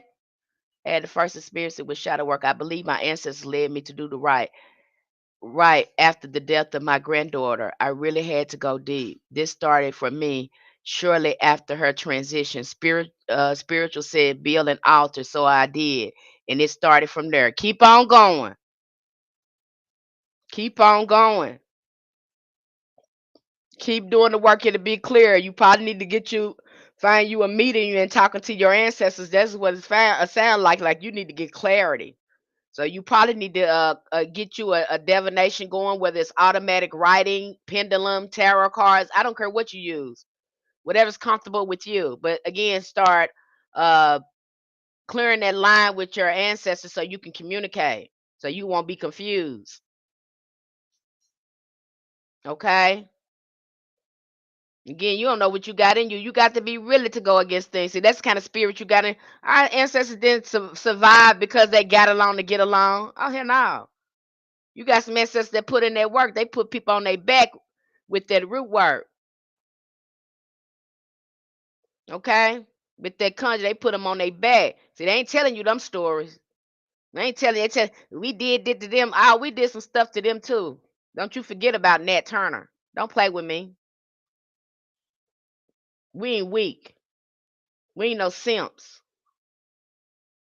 Okay? You gotta remember what you got in you. You know, way we would be here today if we had no ancestors that was some rebels, some revolutionary, and some fighters. I'm gonna show you that. Okay? I don't care about that spell work is not as important as you understand that. Once you understand that, baby, you get that work and that hoodoo work up under you, it's gonna move because you know who you are and who you working with. Because you know your power. See, you don't know really know your ancestors, your power. They got you up here with some pretty little spells and all this kind of stuff. Nah, that stuff ain't gonna make sense to you and matter to you until you understand what you're working with. I hope this making sense to you. Led me to writing a book that deals with the unknown aspects of myself, what we don't want to believe we exist. So thank you. You're welcome, Internet Williams. I hope my answer was gave you insight and I answered your question with that. We didn't come here to conform. I came here to move and shift some things around. That's what I came here to do. I came here to wake you up. I came here to be uh my ancestors' wildest dreams and make them proud. I'm not here for you. I'm here to do my soul work. So I ain't gotta come back here no more. I'm tired of talking to y'all. Okay? That's how I feel about it. I come here to do my work because I ain't gonna come here. I come here to do my soul purpose and that is gonna get in my way. I'm gonna do like my ancestors have planned for me to do. I'm gonna do my work. Okay? I'm gonna lead where they couldn't heal. I probably can't heal all of it, but you better believe I'm gonna be in there doing my work and make them proud of me. Okay? I'm gonna leave a legacy behind to help them stand tall. Help all us stand tall. And that should be, this is my opinion. That should be the idea. That's what we come here for. To be the priestess, to be the shamans in our ancestral line. The priest or the shaman, the ambassador, the diplomat in our ancestral line. That's what we're here for. Okay? And again, that you know, I don't know why other people are, I don't know their experience with hoodoo. My experience with hoodoo is so much vaster than what people are explaining it here, the way the ancestors have explained it to me. It's just it's too big to be shrinking it down to just a little candle, or it's just too big for that. It just covers too much for you to think it's just about spells and baths. It just does. I'm sorry. You're not even doing yourself good. You're not even scratching the surface if that's what you think that is. I'm going to explain it from you from the top to the bottom. You don't be confused. So when you go in there touching stuff, you know what you're touching. You know what you're doing. If we have to go over this thing 2 or 3 times over there, I'm going to do it. Okay? You're not going to leave there confused.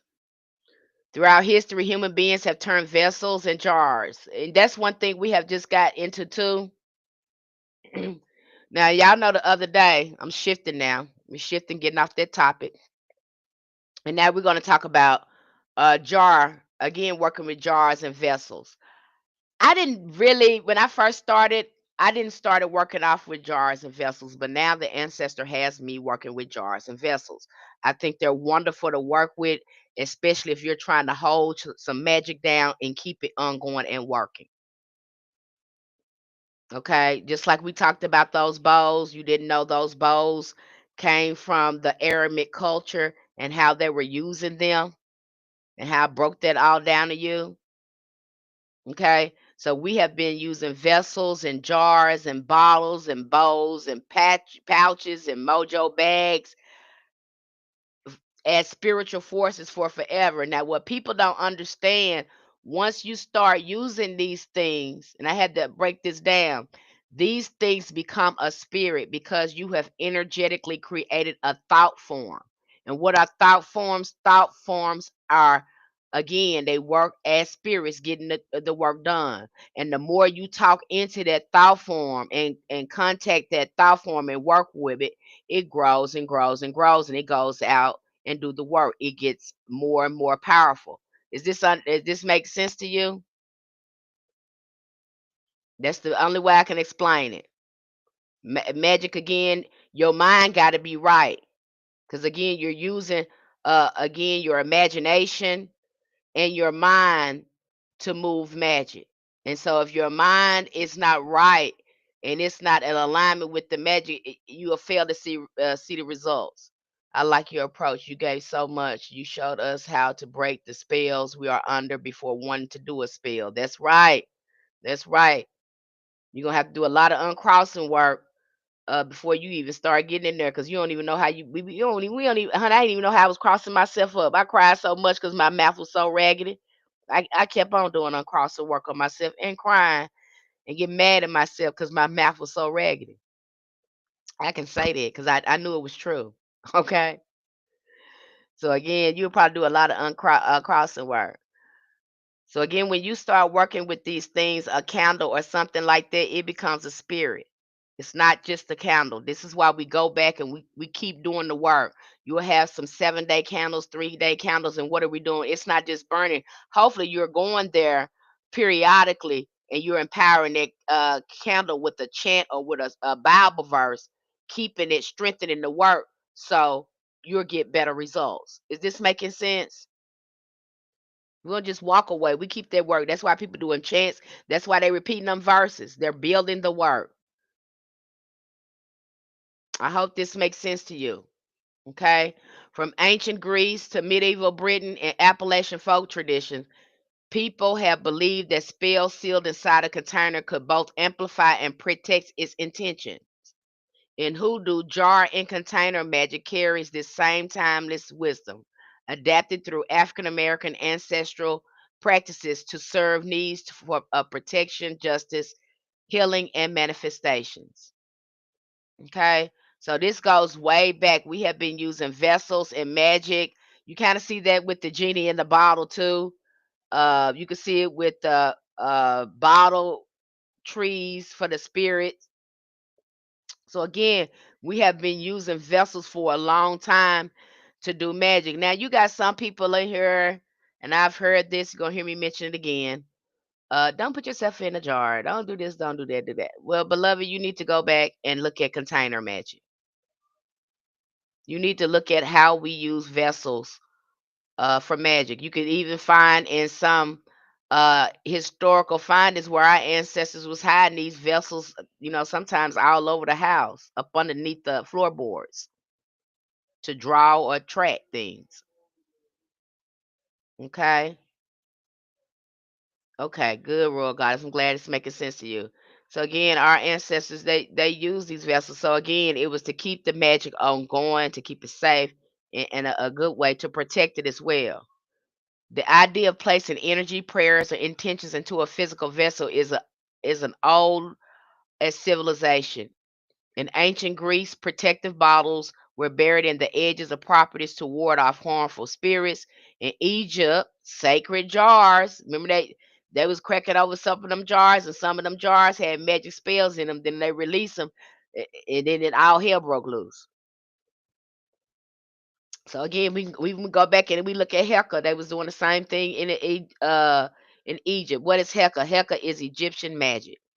That is Heka.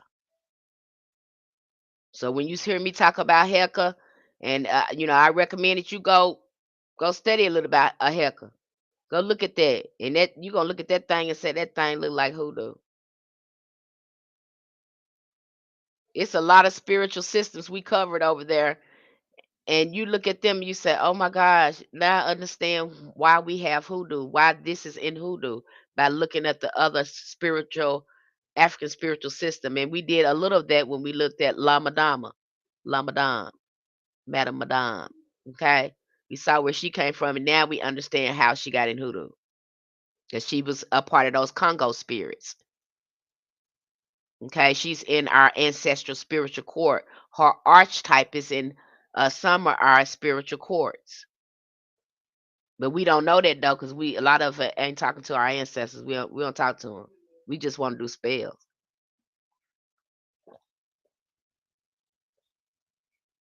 Okay,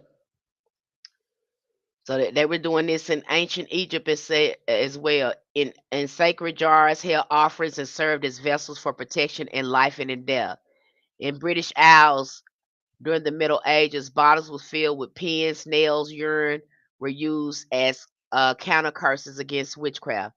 And you got some people that do that now. That make a witch bottle or protection bottle. They'll put nails and all that stuff, all sharp stuff in there, and they will urinate in the bottle to ward off any negativity for protection. You got some people they make these war jars, okay, where they make war water. I don't even think that's such thing. I was hearing somebody say that ain't no such thing. But hey, okay. These traditions share a common belief that a physical container can anchor, hold, and direct unseen spiritual forces. Hoodoo continues this legacy, but grounds it deeply in the lived experiences of African American community, blending African cosmology, biblical references, and Native American herbal knowledge. Now, the thing about the jar too, when you're dealing with the jar and working with jar magic, don't just sit it up there. Don't just sit that up there. It ain't just supposed to sit. You supposed to be working at doing what you gonna do with that. Okay, you need to be shaking it, burning something on it, anointing it, feeding it, or something, or saying some affirmations to it, and to move it on along. It just don't need to be sit there. There needs to be some ongoing work happening. I know it's been my experience when I'm working with something. Depending on what I got going on, I'm gonna anoint it. I'm gonna shake it, and if I think that it's not moving the way I want it to move, I'm gonna recharge it again. I'm gonna burn another candle on it. And usually when I do that, I can tell because I get a reaction. I see some stuff shifting real quick. Okay, don't just leave the work up there. It is meant for you to work. It's meant for you to speak to it because now it's a spirit. You have to build it up. You have to feed it. You have to motivate it. Think about that. Even when you make a mojo bag. Now I got a lot of people they feed their bag different things. And so you got to know too, you got to feed that bag either some rum, whatever your ancestors lead you to do. and depending on what you using that bag for, you're gonna have to feed that bag some gin, some liquor, some smoke, or something, and talk to it and keep it going. Okay. One thing I like doing to a mojo bag every so often, I'm gonna put it on that altar, and I'm gonna run it through the smoke, and I'm gonna spray it down real good and cover. I'm gonna smudge it real good, and then I'm gonna start praying and talking to it. Okay. So again, these are spirits that are working for you. Why you have built a spirit. It's kind of like, think of it like a, if you've heard of it, me talk about it. Think of it like a servitor or egregor. Okay, it is a total spirit working for you, and so you have to talk to it like that. You have created it out of your imagination. Think of it as an imaginary friend that's working for you. You just created an imaginary friend that is a real spirit that's working for you. And the more you can picture it like that and understand it like that, the better it's going to work for you. Okay? So everything we pick up over here in Hoodoo got a spirit to it. Don't think it don't, because it do. If it didn't have no spirit to it, we wouldn't be working with it if it didn't have no power and spirit to it. And every time you open your mouth and you're using ashe to bless it and to talk over it, you are a creator. You are breathing life into it. Ain't that what the Bible said? He breathed life into man. I breathe life. That's what you're doing. You're breathing life into your work. So as soon as you start talking to it, it comes alive. Why? By the will of your word, because you are co-creating. You are creating that. You are made in the image of God. So yes, you can create. I hope that made sense to you. I'm probably telling you more than probably sharing more with you than any other person and share it with you to help you understand it. There's a lot of them too busy trying to get you over there and bamboozle you and get you in there and and get you to learn the spells. Nah, I want you to get you to understanding what you're doing. I don't care about the spell. You need to know what you're doing. You understand what you're doing, okay? How often should you refresh your mojo bag? When you feel it, you'll feel it. Again, trust in it. Ask your ancestors. Go to your divination. Go by what you feeling. You gotta trust it. Don't listen to what I say. Listen to what your ancestors say. What your ancestors say. What do you feel? Don't dismiss. Your feelings matter. My feelings don't matter. Forget what other people saying. What do you feel? It's your work. See, I'm gonna take it right back to you. You take it right. What do you feel? Trust your intuition. It's your work. You created it. It's your spirit. You ought to know when it's not feeling a certain kind of way. I can even feel that with my crystals. I know when I need to go smudge them and do some work on them. Sometimes with my tarot cards. It's your spirit. How did it feel to you? If you think that you need to do it, do it. If it cross your mind to do it, do it. Again, getting you to trust your own intuition, beloved. Nobody is more powerful than you. Can't nobody tell you how to do your work but you. Okay, I can recommend something to you, but even if I recommend it to you, the first thing I'm gonna say, hey, I don't want to feel your ancestors. Go and see if it's okay with your ancestors, even though I recommend it. 9 times out of 10, I be right, because sometimes y'all ancestors be working through me. Uh, 9 times out of 10, I be right, but I'm always gonna tell you to go back to your ancestors again to confirm. Okay, we don't do nothing without them. I wouldn't recommend you do anything without them. Okay.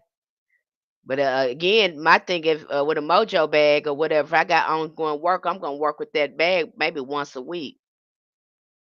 Once a week, I'm gonna be feeding that bag. Okay, that's just me.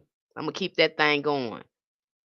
But whenever I go to, depending on what I got, what I'm using it for, it's going straight to that altar when I go there, being rejuvenated, being recharged, being fed, and you even name it, name bag. That mojo bag is your friend. It's got a job. It's a spirit. Now name it. Talk to it like it is real.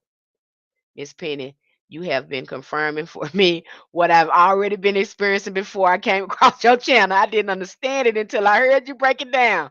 I'm telling you, sometimes you be already doing it. Your ancestors be already doing it. Then you get somebody, you get and talk to somebody, they ain't doing nothing confirming what they already told you to do. That's how my ancestors work with me. They was telling me to do it, giving me the downloads first. And it was really upsetting me because they know I'm a person that likes to intellectualize a lot of things. Okay. And we would go back and forth. I was like, I don't even know if I'm doing the right thing. And they were like, do it. Do like we tell you to. And now if you want to confirm it, we'll show you later. But we have to show you like this. Because you think you know something, you don't know nothing. We told you these books. We don't want you to get familiar. We don't want you to do that. We want to show you first so you know we talking to you. I said, okay. I would do something and then later on, they would put a book, let me run into a book of information of somebody talking about it. And then I find that I was doing it right. And then I'd be mad, say, why y'all do me like that? I feel like I'm right. They said, this is the way you need to learn. This way we teaching you. That way you ain't got no doubt in your mind who you talking to.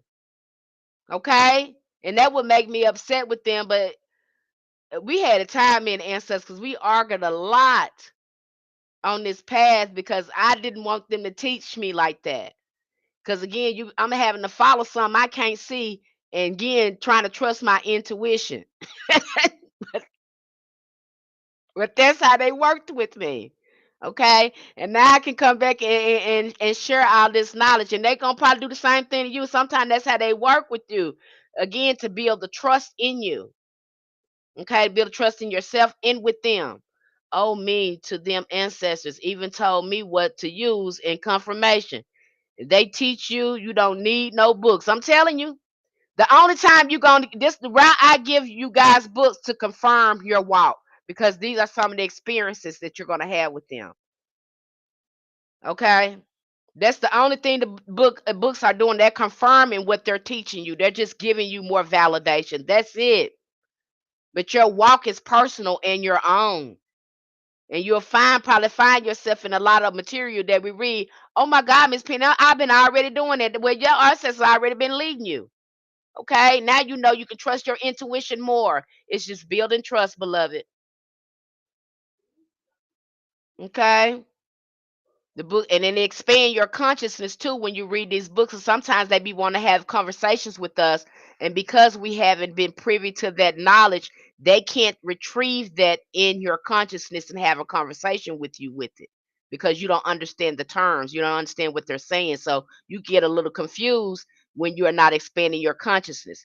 The books also expands your consciousness so you can have a better comprehension and conversation with spirit because now you've uploaded some new information they can work with because a lot of the spirits going to be talking to you is telepathically. Okay, you talk with your mouth, their consciousness, they talk through consciousness. Does that make sense? See, I want you to know I'm not gatekeeping here. I'm not here to show you no little spells. Your ancestors gonna show you that. You already know how to do the spell. They're gonna show you. You just gotta learn what the herbs do and all that, and then they're gonna show you. Their intuits will have you picking up stuff and telling you what to pick up and put together.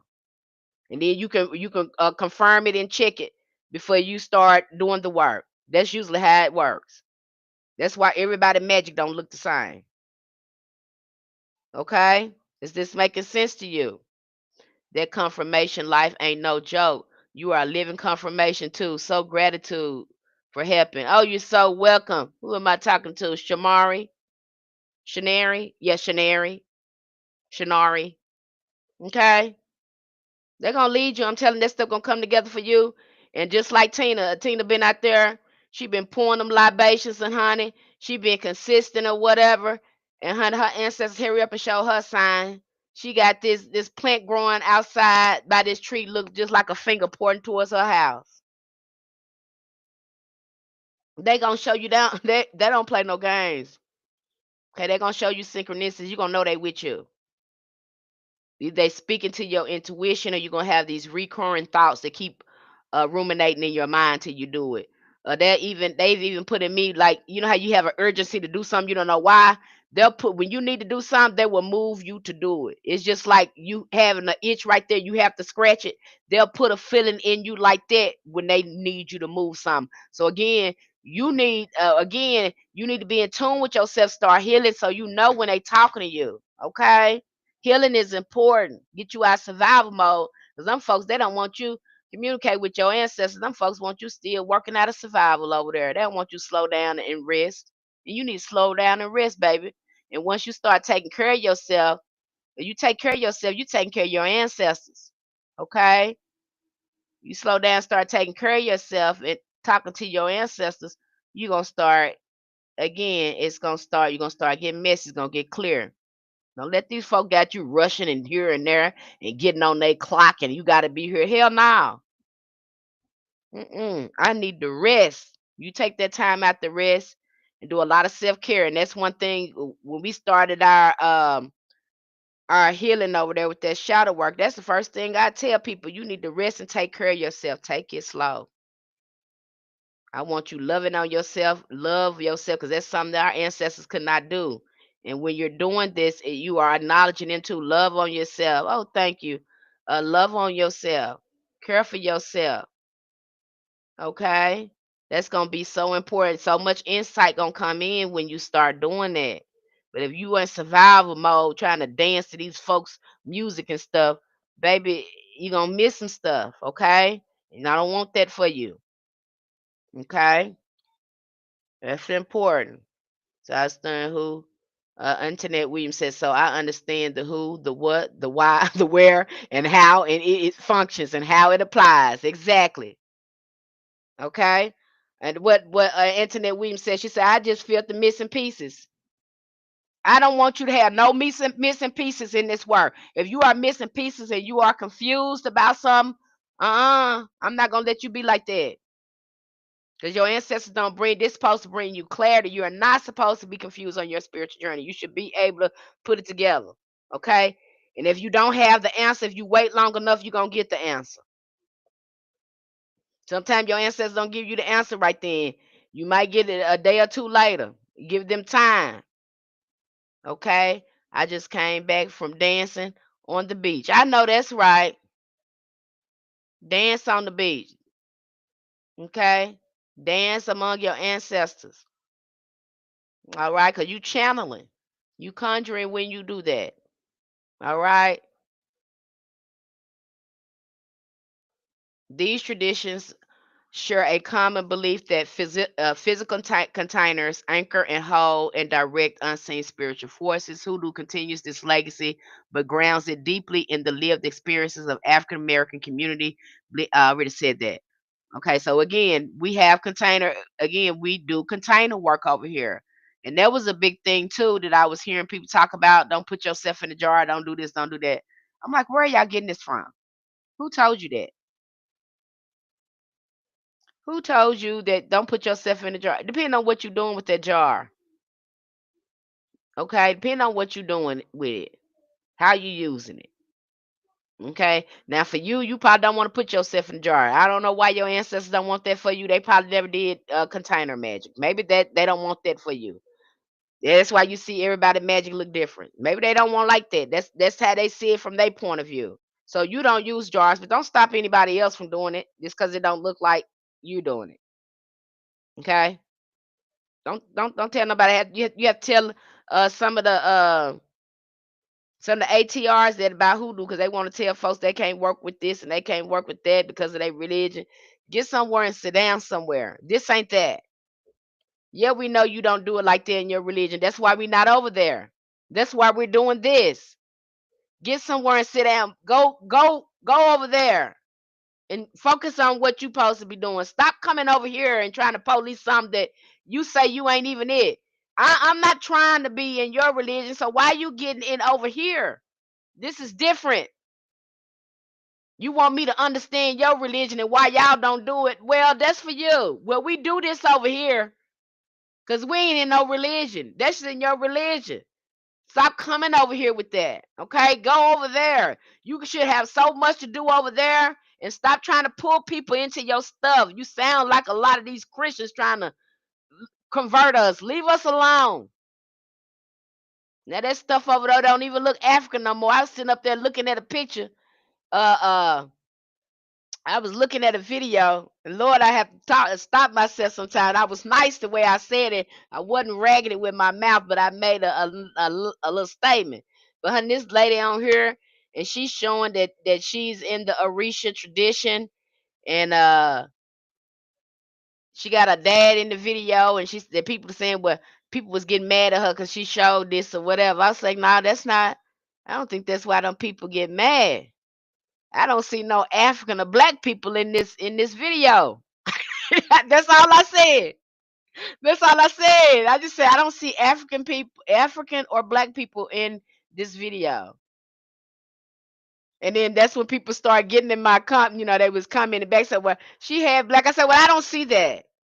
I don't see if she was half, anything. Why ain't them people in that video? Yeah, you see, you be careful with that. You see, that's why a lot of us, black Americans, when we see y'all doing that, we already know what's wrong with them folks. We don't want to be over there with them. And when we see y'all doing that, we be trying to get the hell away from you because we know them folks don't show up in our church or our spiritual practice not unless they trying to take something and use it against us. See, that's why we be looking at y'all crazy. Like we don't understand. We see that we be shaking our head, but it's triggering for us. So y'all, till y'all get that together over there, don't come for us. I'm just saying, this don't come for us, and that's why Hoodoo is closed. So when we see y'all doing that over there, we be like, what the hell? Y'all want us to pay to be initiated? Wait a minute. So y'all don't really care about it being closed. It don't kind it don't matter where you come from. You ain't even gotta have no ancestors linked to that. If they got the money, you gonna initiate them in there? See, I think that's the problem. I think that's why that's breaking down over there because it lacks the integrity in being ancestral centered. It became a religion, and y'all trying to make it commercialize it and make that a commodity. I'm just saying, and then I can go on and on about that. But you look at that over there, honey. I looked at that video. I said, baby, I don't think some folks mad at you for being over there. That's not the problem. I'm thinking to myself, ain't no African or black people in here, and you talking about black gods. And you a pale face in there. Your dad look pale face too. See, it seemed like another hijacking is going on with that. Okay, okay. Y'all gonna look up and look. See, that's why we don't even have them over here in Hoodoo. We tell them it's closed. Because we already know we got some ancestors over here that did not like them. That outright just say, I don't like them. I don't want them around me. I don't trust them. I don't want them talking to me. I don't want to be working with them. I don't know why the life of me, why your ancestors want them up in that religion. Because you said it was your ancestors' traditions, right? It came from your African ancestors, right? So it just don't make any sense to me why you would do that. That's over here when that happened to us, our ancestors said, hell no, we won't go. They can't come up in here. No, no, no, no, no. They let us know from the get go. Make it make sense to me, beloved. Make it make sense to me. I don't know what y'all doing over there. I don't know. But speaking from my experience and what my ancestors went through, I wouldn't do it. I just wouldn't do it. I go back to something I saw, and this lady, she said she sent her son with all his friends. He was the only, and they went out somewhere. She thought, oh, he was gonna have a nice time, and this and this and that, and got over there, and them folks try to do something to him because he was the only. And see, that's one thing about it. And I know my daughters don't like it, but I tell them what it is with these people. Don't you get it twisted. You find yourself the only one around them. Hey, you need to come back home. Okay? You can't trust these people. Even they would tell you with their own mouth, don't trust us. I've heard them say with their own mouth, don't trust us. I've heard uh mothers that have biracial children tell their own biracial children, don't trust us. I didn't say it. Some of them said at their own mouth. So I don't know. Are you not listening to that? And see, that's why some of your stuff is jacked up over there. I think because you don't know what you dealing with. You know what I'm saying? You don't understand the type of mental illness that's going on there when you got people uh uh they making this some type of pastime and activity, unaliving people from trees and sending postcards and making songs and books about this. I mean, that's crazy. I don't remember our ancestors making those songs and books and making this a pastime to hurt other people. I mean, you understand? I don't think you understand. And them people got work to do. They need to be somewhere trying to make amends for their ancestors, not getting over here with us. They need to be earning the right to be over here by making amends by changing their behavior. This should money. I don't give a damn about your money. Change you. Money don't make no difference if you're gonna be the same corrupt you. If your ancestors still gonna be corrupt, money don't make no difference. Take that money and go fix yourself. Go do that. See, I don't know, y'all. I just look at it differently. And see, you gotta lack some integrity and morality when you're doing that. You got to be losing your righteousness when you do that. You selling pieces of yourself doing that. That's just my perspective, you guys. It just don't make no sense to me. I've sat down and talked to the ancestors about that many times, and I gotta go because I know their story. I know their story. I know what they've been through. Where in the hell I'm gonna have somebody over here that'll unalive my whole family, and I'm finna welcome them in here. I ain't gonna do it. I ain't gonna do that. That just don't make no sense. I'm just saying.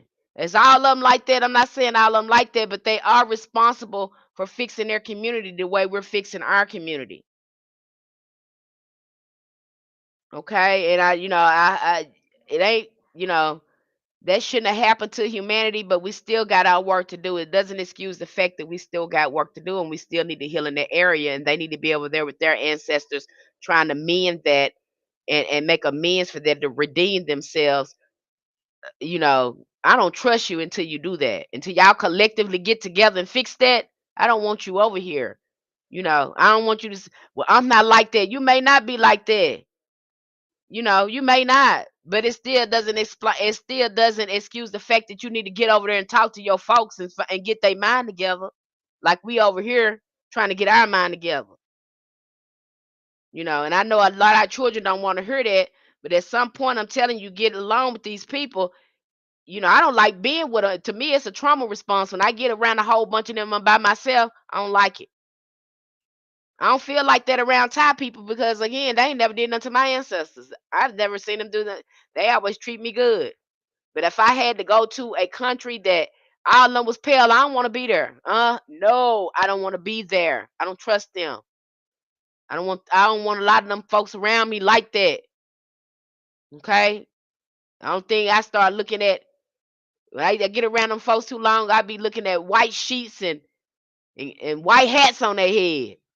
That's what I start seeing when I get around too many of them. That's what flashed through my mind. I got to get the hell away from them.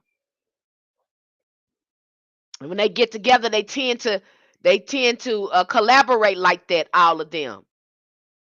Some of them they would get together, they start to collaborate and get on that same type of messed up frequency. So I don't like being around them like that. And I done had too many of them tell me that something is wrong with them. I've had a lot of them outright tell me something is wrong with us. We don't think like y'all. We don't act like y'all. That I've heard them say this with their own mouth. I'm not making this up.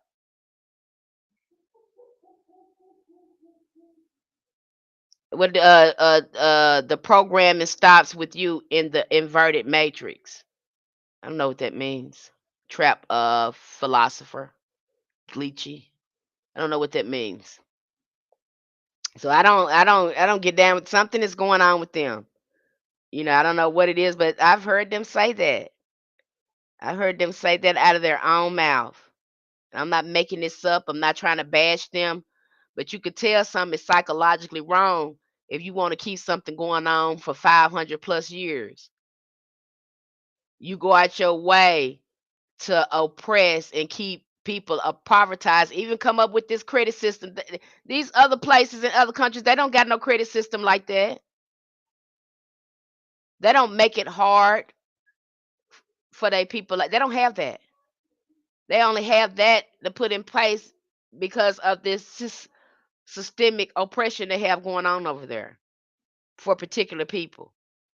I mean, they have really set up, especially in Americas, especially the ones in America. Again, y'all have set that up purposely to target people of color, and then you want me to trust you until your ancestors fix that. Get out of my face. I don't come over here acting like you can come over here. Just don't do it. Okay, just get on up out my face until you go over there and fix that. I don't want to hear it. Is this ongoing? I mean, you got to be sick, and then you got that president over there with the ongoing just keep it going. Something is mentally wrong with them folks. Our ancestors knew that. That's why they created Hoodoo. They knew something was mentally wrong with them people. And then you go right in there and vote that man up in there, knowing that man raggedy. You let him buy his way up in there. Okay? Yeah, my frequency is my protection because and then my frequency is my protection and my boundaries protect me. If you ain't got no boundaries, then anybody can come up in there doing anything to you. So again, you have to have those boundaries as well. Your boundaries protect you. And there needs to be boundaries up there. That's why we stay to ourselves over here. That's how we stay protected. Doesn't mean that, you think that frequency is gonna protect you. Yeah, your frequency is gonna protect you, but you better also have some boundaries in place. The same boundaries that exist in the spiritual realm, they need to exist in the physical realm too. That's how they work. Yeah, you could be all those things. Black people have been peace. We have seek peace. We have been that joy. And that girl come right in that thing. Black people had a joy festival in there, and here she come with this microphone. What you think about Donald Trump at a joy fest? She came right up in them people. The black people was having a joy fest. They was having a joy fest. They didn't say nothing about that man or what was going on. And what did that girl do? She came right in there and with her microphone and asked them what did they think about Donald Trump. They politely walked away from her and asked her to leave. So again, don't be delusional with this spiritual stuff, because this spiritual stuff too. Some of y'all are delusional. You're in denial. This spirituality that means it don't mean be in denial and be delusional. Some of you are making it worse.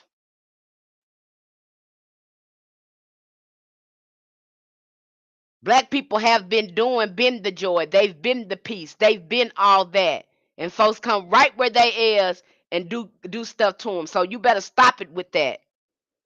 That spiritual psychosis you got going on with you. You better look at reality. Get out of here with that. Nobody drinking that Kool-Aid like that no more.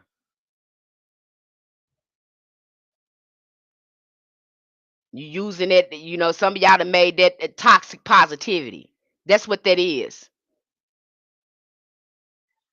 Get out of here with that. Seek love. Hey, you talking about seek love, seek peace. We've been all that. If you don't you must not look like me. You don't get yourself somewhere and sit down somewhere and stop trying to put people in the spiritual psychosis. They've been doing that with Jesus and been practicing Christianity better than the Christians over there, and still ain't got a head. So stop it with that, okay?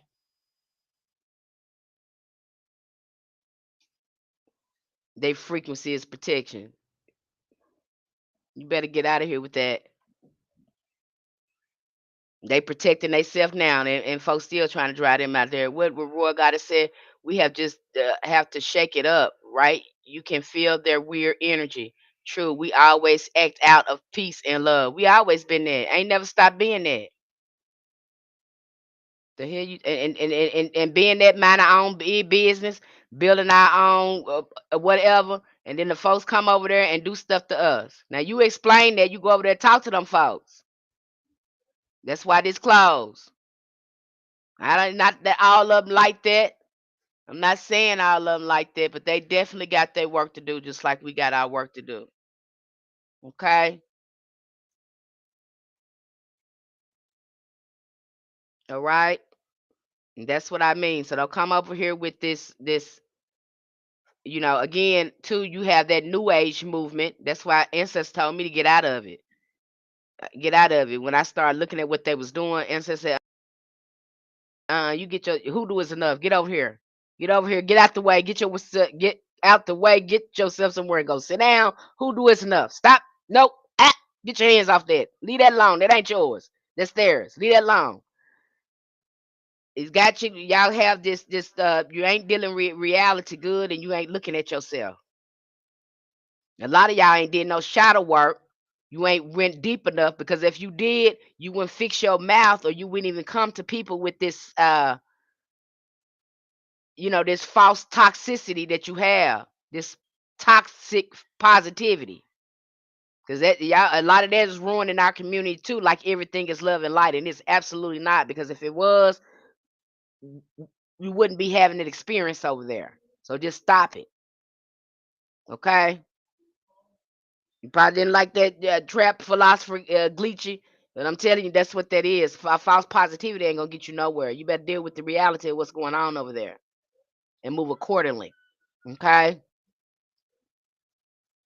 right. And the best thing for us right now is working with our ancestors. Now, a lot of us too want to work on our psychic gifts, and you're trying to figure out, how do you work with your psychic gifts? How do you pull out your psychic powers? How do figure out, are you clairaudient? Are you clairvoyant? Are you claircognizant? The only way you're going to refine those abilities is, again, you start working with your ancestors, because when you start working with your ancestors, you basically become a medium. And that's why you're so successful when you go on and work with other spirits. I don't have Urigu friends or associates. They are the embodiment of pure, unadulterated evil, bar none. Okay. I just caught on to what you just said, African hyphen. I had to read that again, but now I just caught on to what you just said. The word that you just used, the Urigu. So you already have these gifts, and in hoodoo, a lot of them are going to come to the forefront when you start communicating with your ancestors. Okay. Our people realize our dreams, our signs, our omens, and spiritual vision was for survival. Okay. These powers are sharpened in times of struggle, listening for warnings and dreams, calling on ancestors for guidance, and learning to see beyond the veil. In hoodoo, psychic power is often referred to as second sight or spirit sight. It is understood as both an inherent gift and a skill that can be trained. So, with the way we are breaking down spiritual communication there and helping you communicate with your ancestors, again, you're going to refine your mediumship abilities. See, that's why we can go on and we can work with saints, and why you are advised to work with ancestors first, because they're going to be teaching you the language of spirit and how to work with spirits. Okay. Again, doing your ancestors' work, recording your dreams. If you need to do some cleansing and fasting, do some fasting. That clears out a lot of peace too. I mean, can't keep talking. That clears out a lot of things too.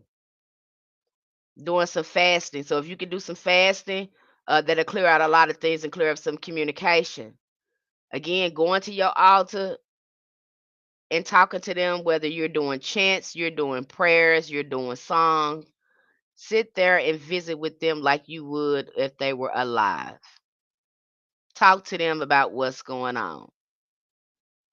Make sure you got your divination practice uh in place, because again, when you're doing this, you want to strengthen your psychic abilities. I hear so many people saying, well, I can't talk to them. Yes you can. Yes you can. Stop saying that. Yes you can talk to them. We give you too many options on how to talk to your ancestors, so I'm just not going to accept that. You just got too many options. Okay, easy options, simple options. I'm not going to complicate this for you like you want me to do. I'm just not going to do it. I'm just going to keep giving you your power. I'm going to keep on telling you can do it. I'm just not going to take that. Okay, because I know you can do it. And so we are thoroughly doing ancestral communication, because I want, again, I want you to see the experience for yourself, because I know I'm gonna start getting messages in my inbox. You telling me what your ancestors said, or they talked to you through the tarot cards, and it was right, and I'll let you. You about to have some experiences over there, okay? When you actually start trying to communicate with them, all right? And that's just like who did just come in here was asking me a question. That was internet asking me a question. I gave her power right back to her. So what are you asking me for? If whenever they want you to do it. Okay? I want you to I want you to trust your intuition, because that's usually how your ancestors going to be talking to you. Trust the thoughts, the recurring thoughts that come into your head, because that's how spirit talks. Okay? Listening. You need to get somewhere and sit down and just be listening, close your mouth. And I tell you this, and I think I've said it on one of my videos. The more you close your mouth, the louder your ancestors speak.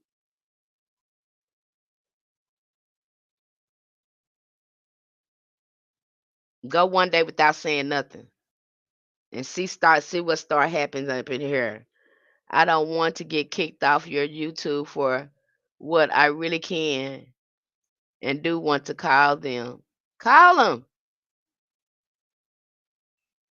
You're not gonna get kicked off my YouTube. What you said, YouTube, for what I really can. I want to call them. Now you're not gonna get you called them the right thing. You're not gonna get kicked off. This African no hyphen. Okay, so again, trust the communication that is going on with you. And if you are, you want to learn hoodoo, man, you got a practitioner in mind. It don't have to be me. But just make sure that they can properly, again, have you communicate with your ancestors, because that's what you're gonna need on your journey. You're gonna need that more than a spell. The spell is just a minor part of that. Okay, and making sure that they're going over you, going over that with you, ancestral veneration, how to talk to your ancestors, how to communicate with your ancestors. And it should be simple. It should not be complicated. It should be simple. Okay? There is no confusion when you communicate with them. And you might experience them in a variety of the clairs. You might can see some things. You might can hear some things. You might smell some things, feel some things. Now, what I've noticed about a lot of people, about us, a lot of us are good at feeling. I've seen so many people that they're feeling their clairsentience. It seems like a lot of us are clairsentients. I guess because we pick up on vibes and we're melanated. So we do a lot of feeling first.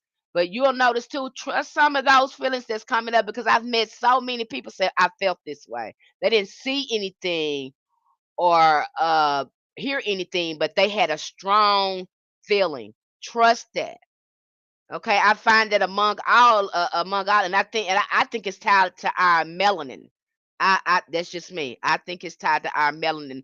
Why we have so strong a sense of feeling. That's just my that's just my opinion. Again, you're going to become a medium the more you practice whatever medium you use, whether you use automatic writing, whether you use a pendulum, whether you use tarot cards. I don't know what you're going to use, We talked about a variety of other options on there that I'm not going to list here. I only share it over there because I don't. It's kind of controversial if I was to mention it here, so I'm not going to do it. But I will mention it in our community. I do talk about it in our community. Now, one of the other things that you can do to help me start clearing out some things and talking with my ancestors. Sometimes I would smoke mugwort, lavender, make lavender tea, blue lotus tea, work with jasmine oil. But I do know that blue lotus really worked for me. I started drinking the tea, and sometimes I would smoke it. I would make it. I would smoke it with a little mugwort and mix it together. Okay. So again, these are herbs that too can clear up that enhance their communications and dreams. But they really kicked up with the blue lotus. I started having so many dreams. I had very good results with the blue lotus. Okay. And again, I either smoke it or I drink it as a tea. You can smoke the herbs as well. Okay. Star anise is good for the third eye. Cedar is good for removing spiritual blocks. If you can get you some cedar incense and start moving that, or just start using the oils in some of your working. Okay. And here, hoodoo is not, again, psychic abilities is not it's not a supernatural thing. It's your natural birthright. That's what you came here with. You already came here with these psychic gifts. You're just opening them back up when you start talking to your ancestors and asking them for guidance and getting in attunement with it. And so again, we break all of these things down that I have talked about off and on because I was tinging off and on. Lord bless me. I had these notes here trying to stay on track, but then I try to interact with you guys too. So again, if you are interested in these lectures or knowing more about hoodoo and you want to understand, you don't want to be confused, or you just want to make sure that you're doing it safely. Uh, our community is great for that. People have had, that just had some beautiful experiences over there. Um, you're welcome to come over there to our platform, but start from the beginning. Look at the ancestral veneration, and then the shadow work and spiritual communication before you start doing anything. Learn to work on yourself. Learn to work on yourself. If you're gonna be doing any work, you need to be doing it on yourself. You need to see how it work on you before you start working on other folks. Work on you. That's what it's there for, to heal you. And when you know how you heal you with it, when you know how to use it to heal yourself, then you can probably work with other people. But for now, you need to use it to fix your life and fix you. Don't be going over there working on trying to do slug spells and stuff on folks like that. And you ain't even got yourself together. You got all these wounds over here. You may not need nobody's love. You probably need your own love. I'm just saying. Okay, so we're gonna break it down over there for you if that's something that you're interested in. If you're interested in our hoodoo spiritual blueprint where I break down your natal chart, again, DM me with your date, time, and place of birth. I will send you out an invoice. When the invoice is completed, I will start working on your hoodoo spiritual blueprint, and I'll get it out to you within a day or so. So much insight, so much information goes into that because when I'm giving it to you, I'm giving you root work. I'm giving you a head start on the rituals and things you probably need to be doing uh, to get you in alignment. Okay. All right. So that's my things. It's gonna get you in alignment. I haven't even posted reviews here, but I've had so many people, even though it's $10, it's really worth more than that. And when you won't see that until you get it and you be like, wow, wow, Miss Penny, you looked at everything. Yes, I did. Now you got no excuse to heal and get in alignment. You can't say, well, Miss Penny, it was too much. You telling the story because it was only $10 and I gave you more than what you asked for. So you lying. You ain't got no excuse. So stop lying. You can't say, I want to learn hoodoo, but you it was too expensive. Again, you lying. You lying. Because it's over there. We got we got memberships that's affordable. anywhere from 5 to 30 $33. So again, you telling the story. Ain't nobody keeping you from nothing. It ain't you telling the story. Okay? So I prevented you from having any excuse to do what you want to do. Did like that on purpose. 'Cause ancestors said, don't give them no excuse. Don't give them no excuse. Make it affordable. Make sure they can get what they need. Don't give them no excuse why they can't do their work. I said, okay. And that's what I did. Okay? It ain't about money to me. I'm not here to price gouge you. Although I do get paid for the services because I'm present there and I facilitate and I care. I really do care. I'm not sitting up here faking and fronting with you.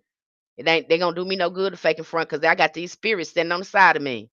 And they gonna get me if I don't do what's right. See, I understand they real. I'm not gonna see up here faking and fronting and playing with you like that. Because I already know they'll get me, okay?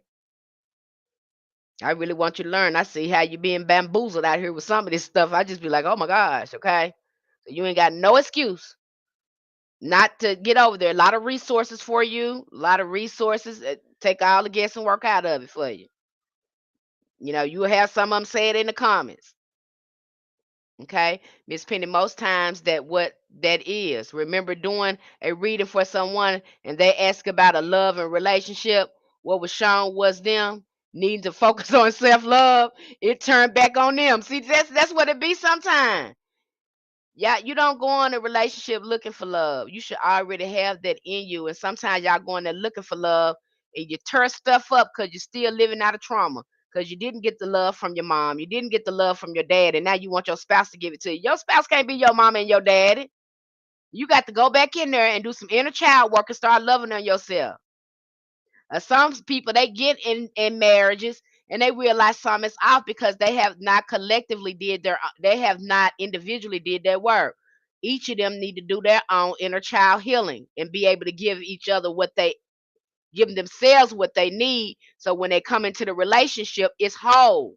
They're not looking for love; they bringing love because they've been giving it to themselves. Does that make sense?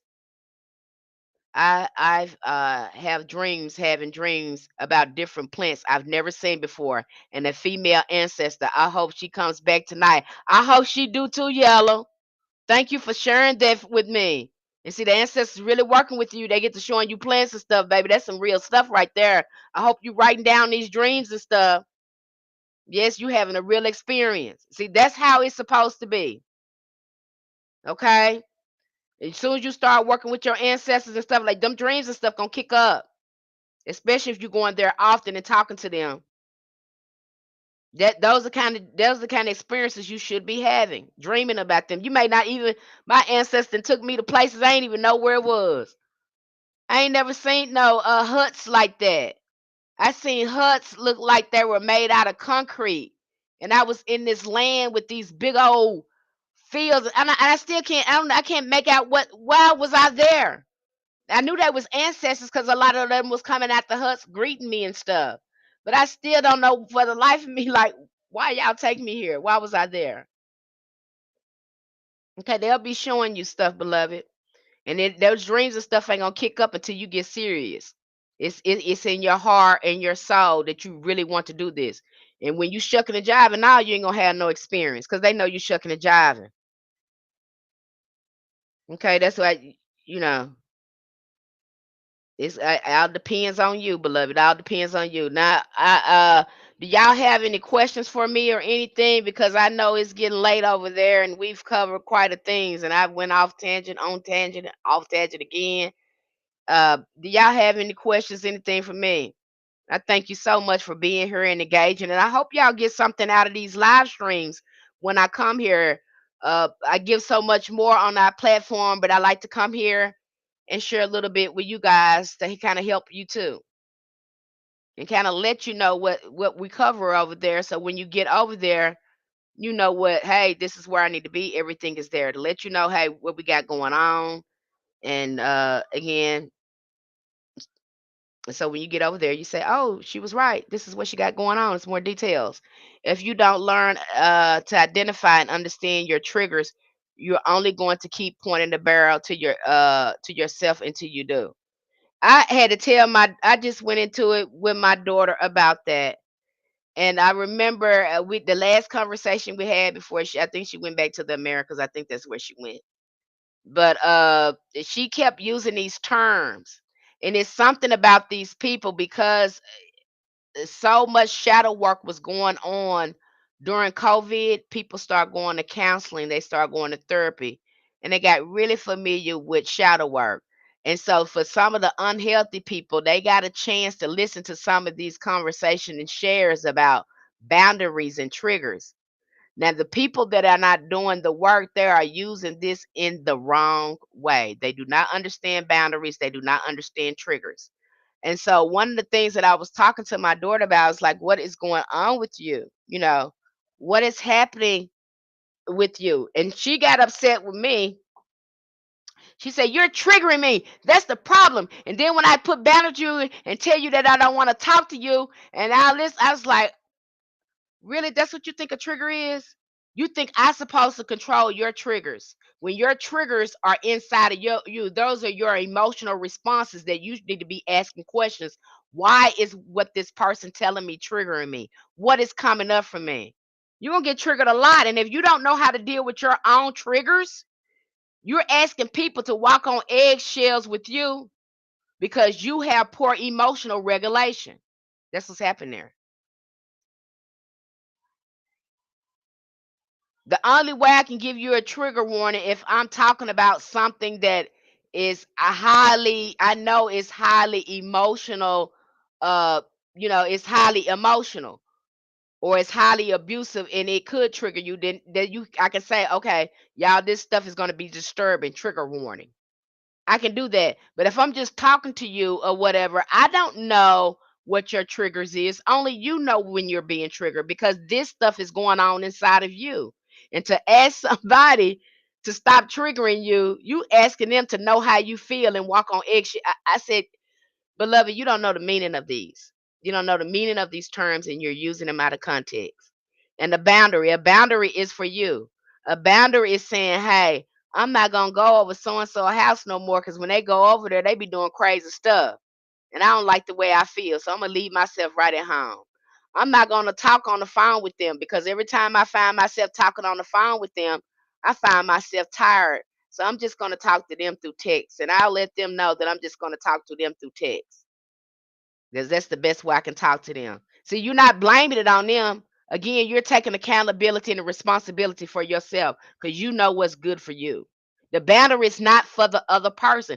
That's just like when somebody telling you, "Let me borrow you some money. Let me borrow some money," and you know every time you let them borrow some money, they don't get your money back. You don't like that. You be mad and upset. Then you say to yourself, and they ask for money again. No, because that's the boundary. I'm not gonna do myself like that anymore. No, you cannot borrow the money. Yeah, that's gonna piss them off because now you have a boundary. And it's affecting them because they can no longer use you for that money because now you realize they're just using you for money. And so to protect yourself from feeling used and abused, you're saying no. And yeah, they're gonna get pissed off because they were benefiting from you not having boundaries for yourself. It's gonna impact them, yeah, because they're not benefiting from your lack of boundaries. Does that make sense? And so what I had my daughter doing was you were trying to use boundaries as a weapon against another person and it doesn't work like that. Now your boundaries can affect another person if they're benefiting off your energy. Okay? It can impact them, but the boundary is for your benefit and not for the other person. It's not to use a weapon against another person. For you to protect your energy. It don't really have nothing to do with the other person. It's all about you. They'll think it's about them because you telling them no, you're not doing that anymore. And it ain't even about them. It's about you. It's about reserving your energy. But they really let you know how much they care about you when you place a banner and that piss them off. They let you know who you need to cut off. That's how boundaries work. It's not to be used as a against another person or to escape accountability. It's when you done something and now you want to run. I don't want to talk to you. I don't want to talk to you. Well, you have done this, so you owe this person an explanation. You need to open your mouth. I'm placing a boundary with you. No, you are avoiding accountability. Yeah, that's not a boundary. You've already did the thing. Now you're running from the responsibility and accountability. So again, I had her using those terms like that. And I said, you don't even know what they mean. You know, you've seen me talk about this. You've seen people talk about that. And I said, it's something that it's really surprising to me. You try to use that on me. And this is the work I do. So you can't use anything I know against me. I mean, you're trying to manipulate me with terminology you don't understand. And you know that I know about this. So I don't even know why you would try to use that to manipulate me with. I think you think by using that that's supposed to get my attention, but it doesn't because you're not using it in the correct context. Okay, you're using it to to cover up your toxicity, but you can't because I know what you're doing. Okay, so you'll get some people in here that don't understand these terms and they'll try to use them and they don't know how they don't know what they're doing. They don't know what they're saying. You will either going to be mirror that reflect what they don't want to see in yourself or what change in you and not in them because they're gonna get away from you. And I kind of think, that stuff where I and my daughter run so deep, and I've taken accountability for those wounds, and I every day I make amends. But I think it's too overwhelming for her. The shift that I did is so overwhelming for her.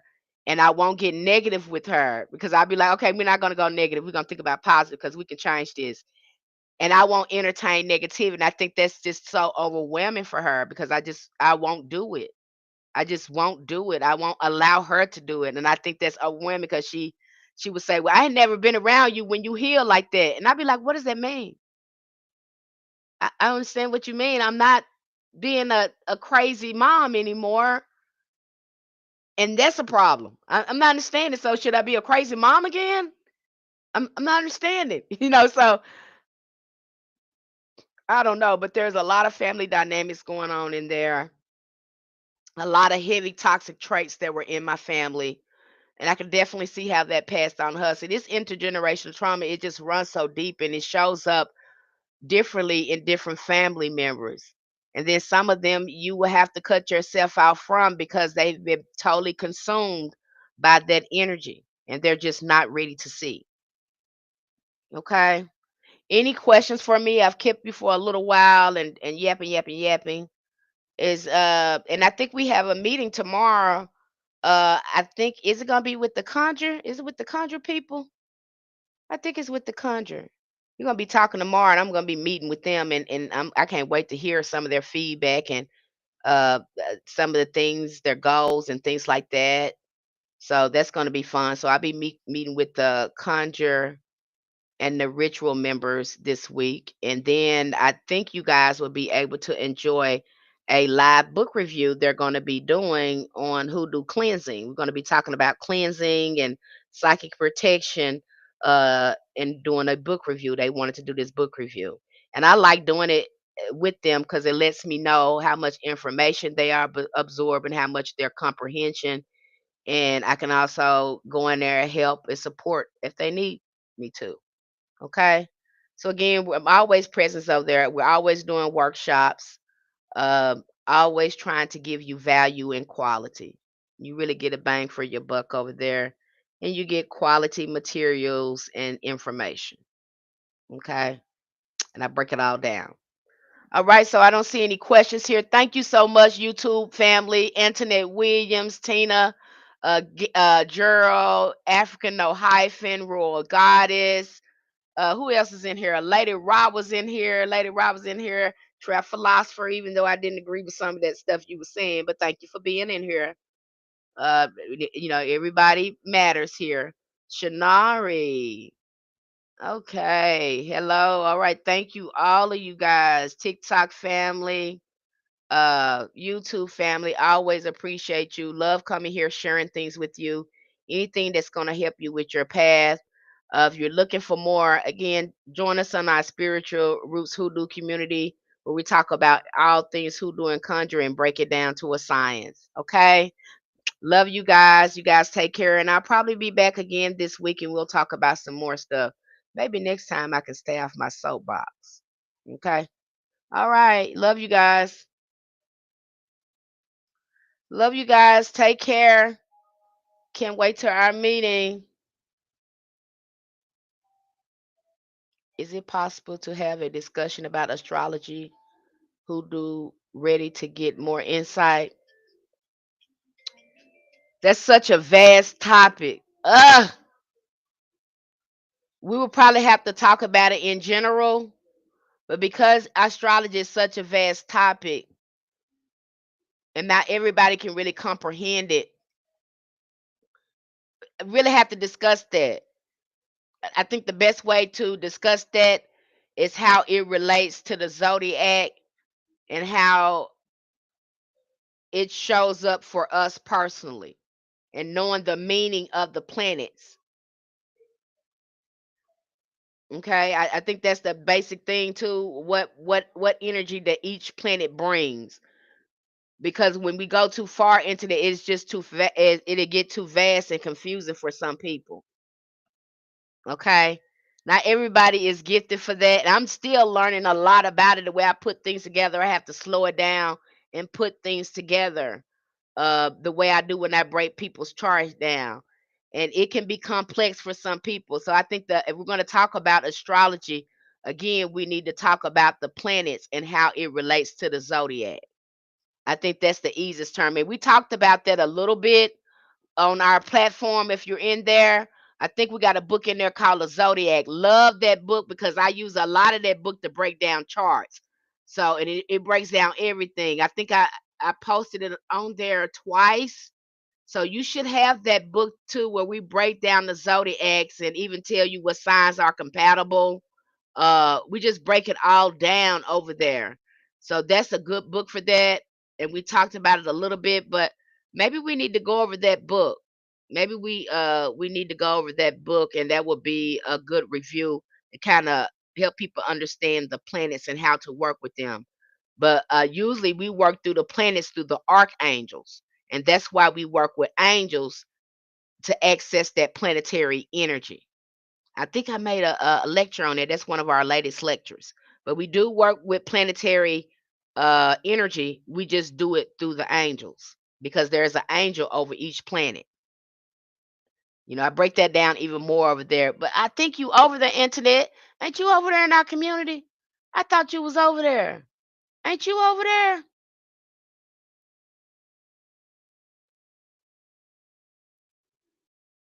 It's a lot of planets, more than a line. The we are told. I believe that. I believe that too. World God, that's possible. But internet, I thought you was over there in our community. Oh no, I thought you was over there, baby. Okay, I knew you was okay. Now you might overlook that book, but if you can't find it, let me know over there. DM me and let me know if you can't find it, and I'll DM it to you if you can't find it. And if you want me to do a review on, you want to do a review of there, I'll put that on our list on a books to review, and maybe let you lead that review, that book review. I'll let you lead that. Okay. And if that's the book that you're interested in, we can do a live stream book review on that, and I'll let you lead that review.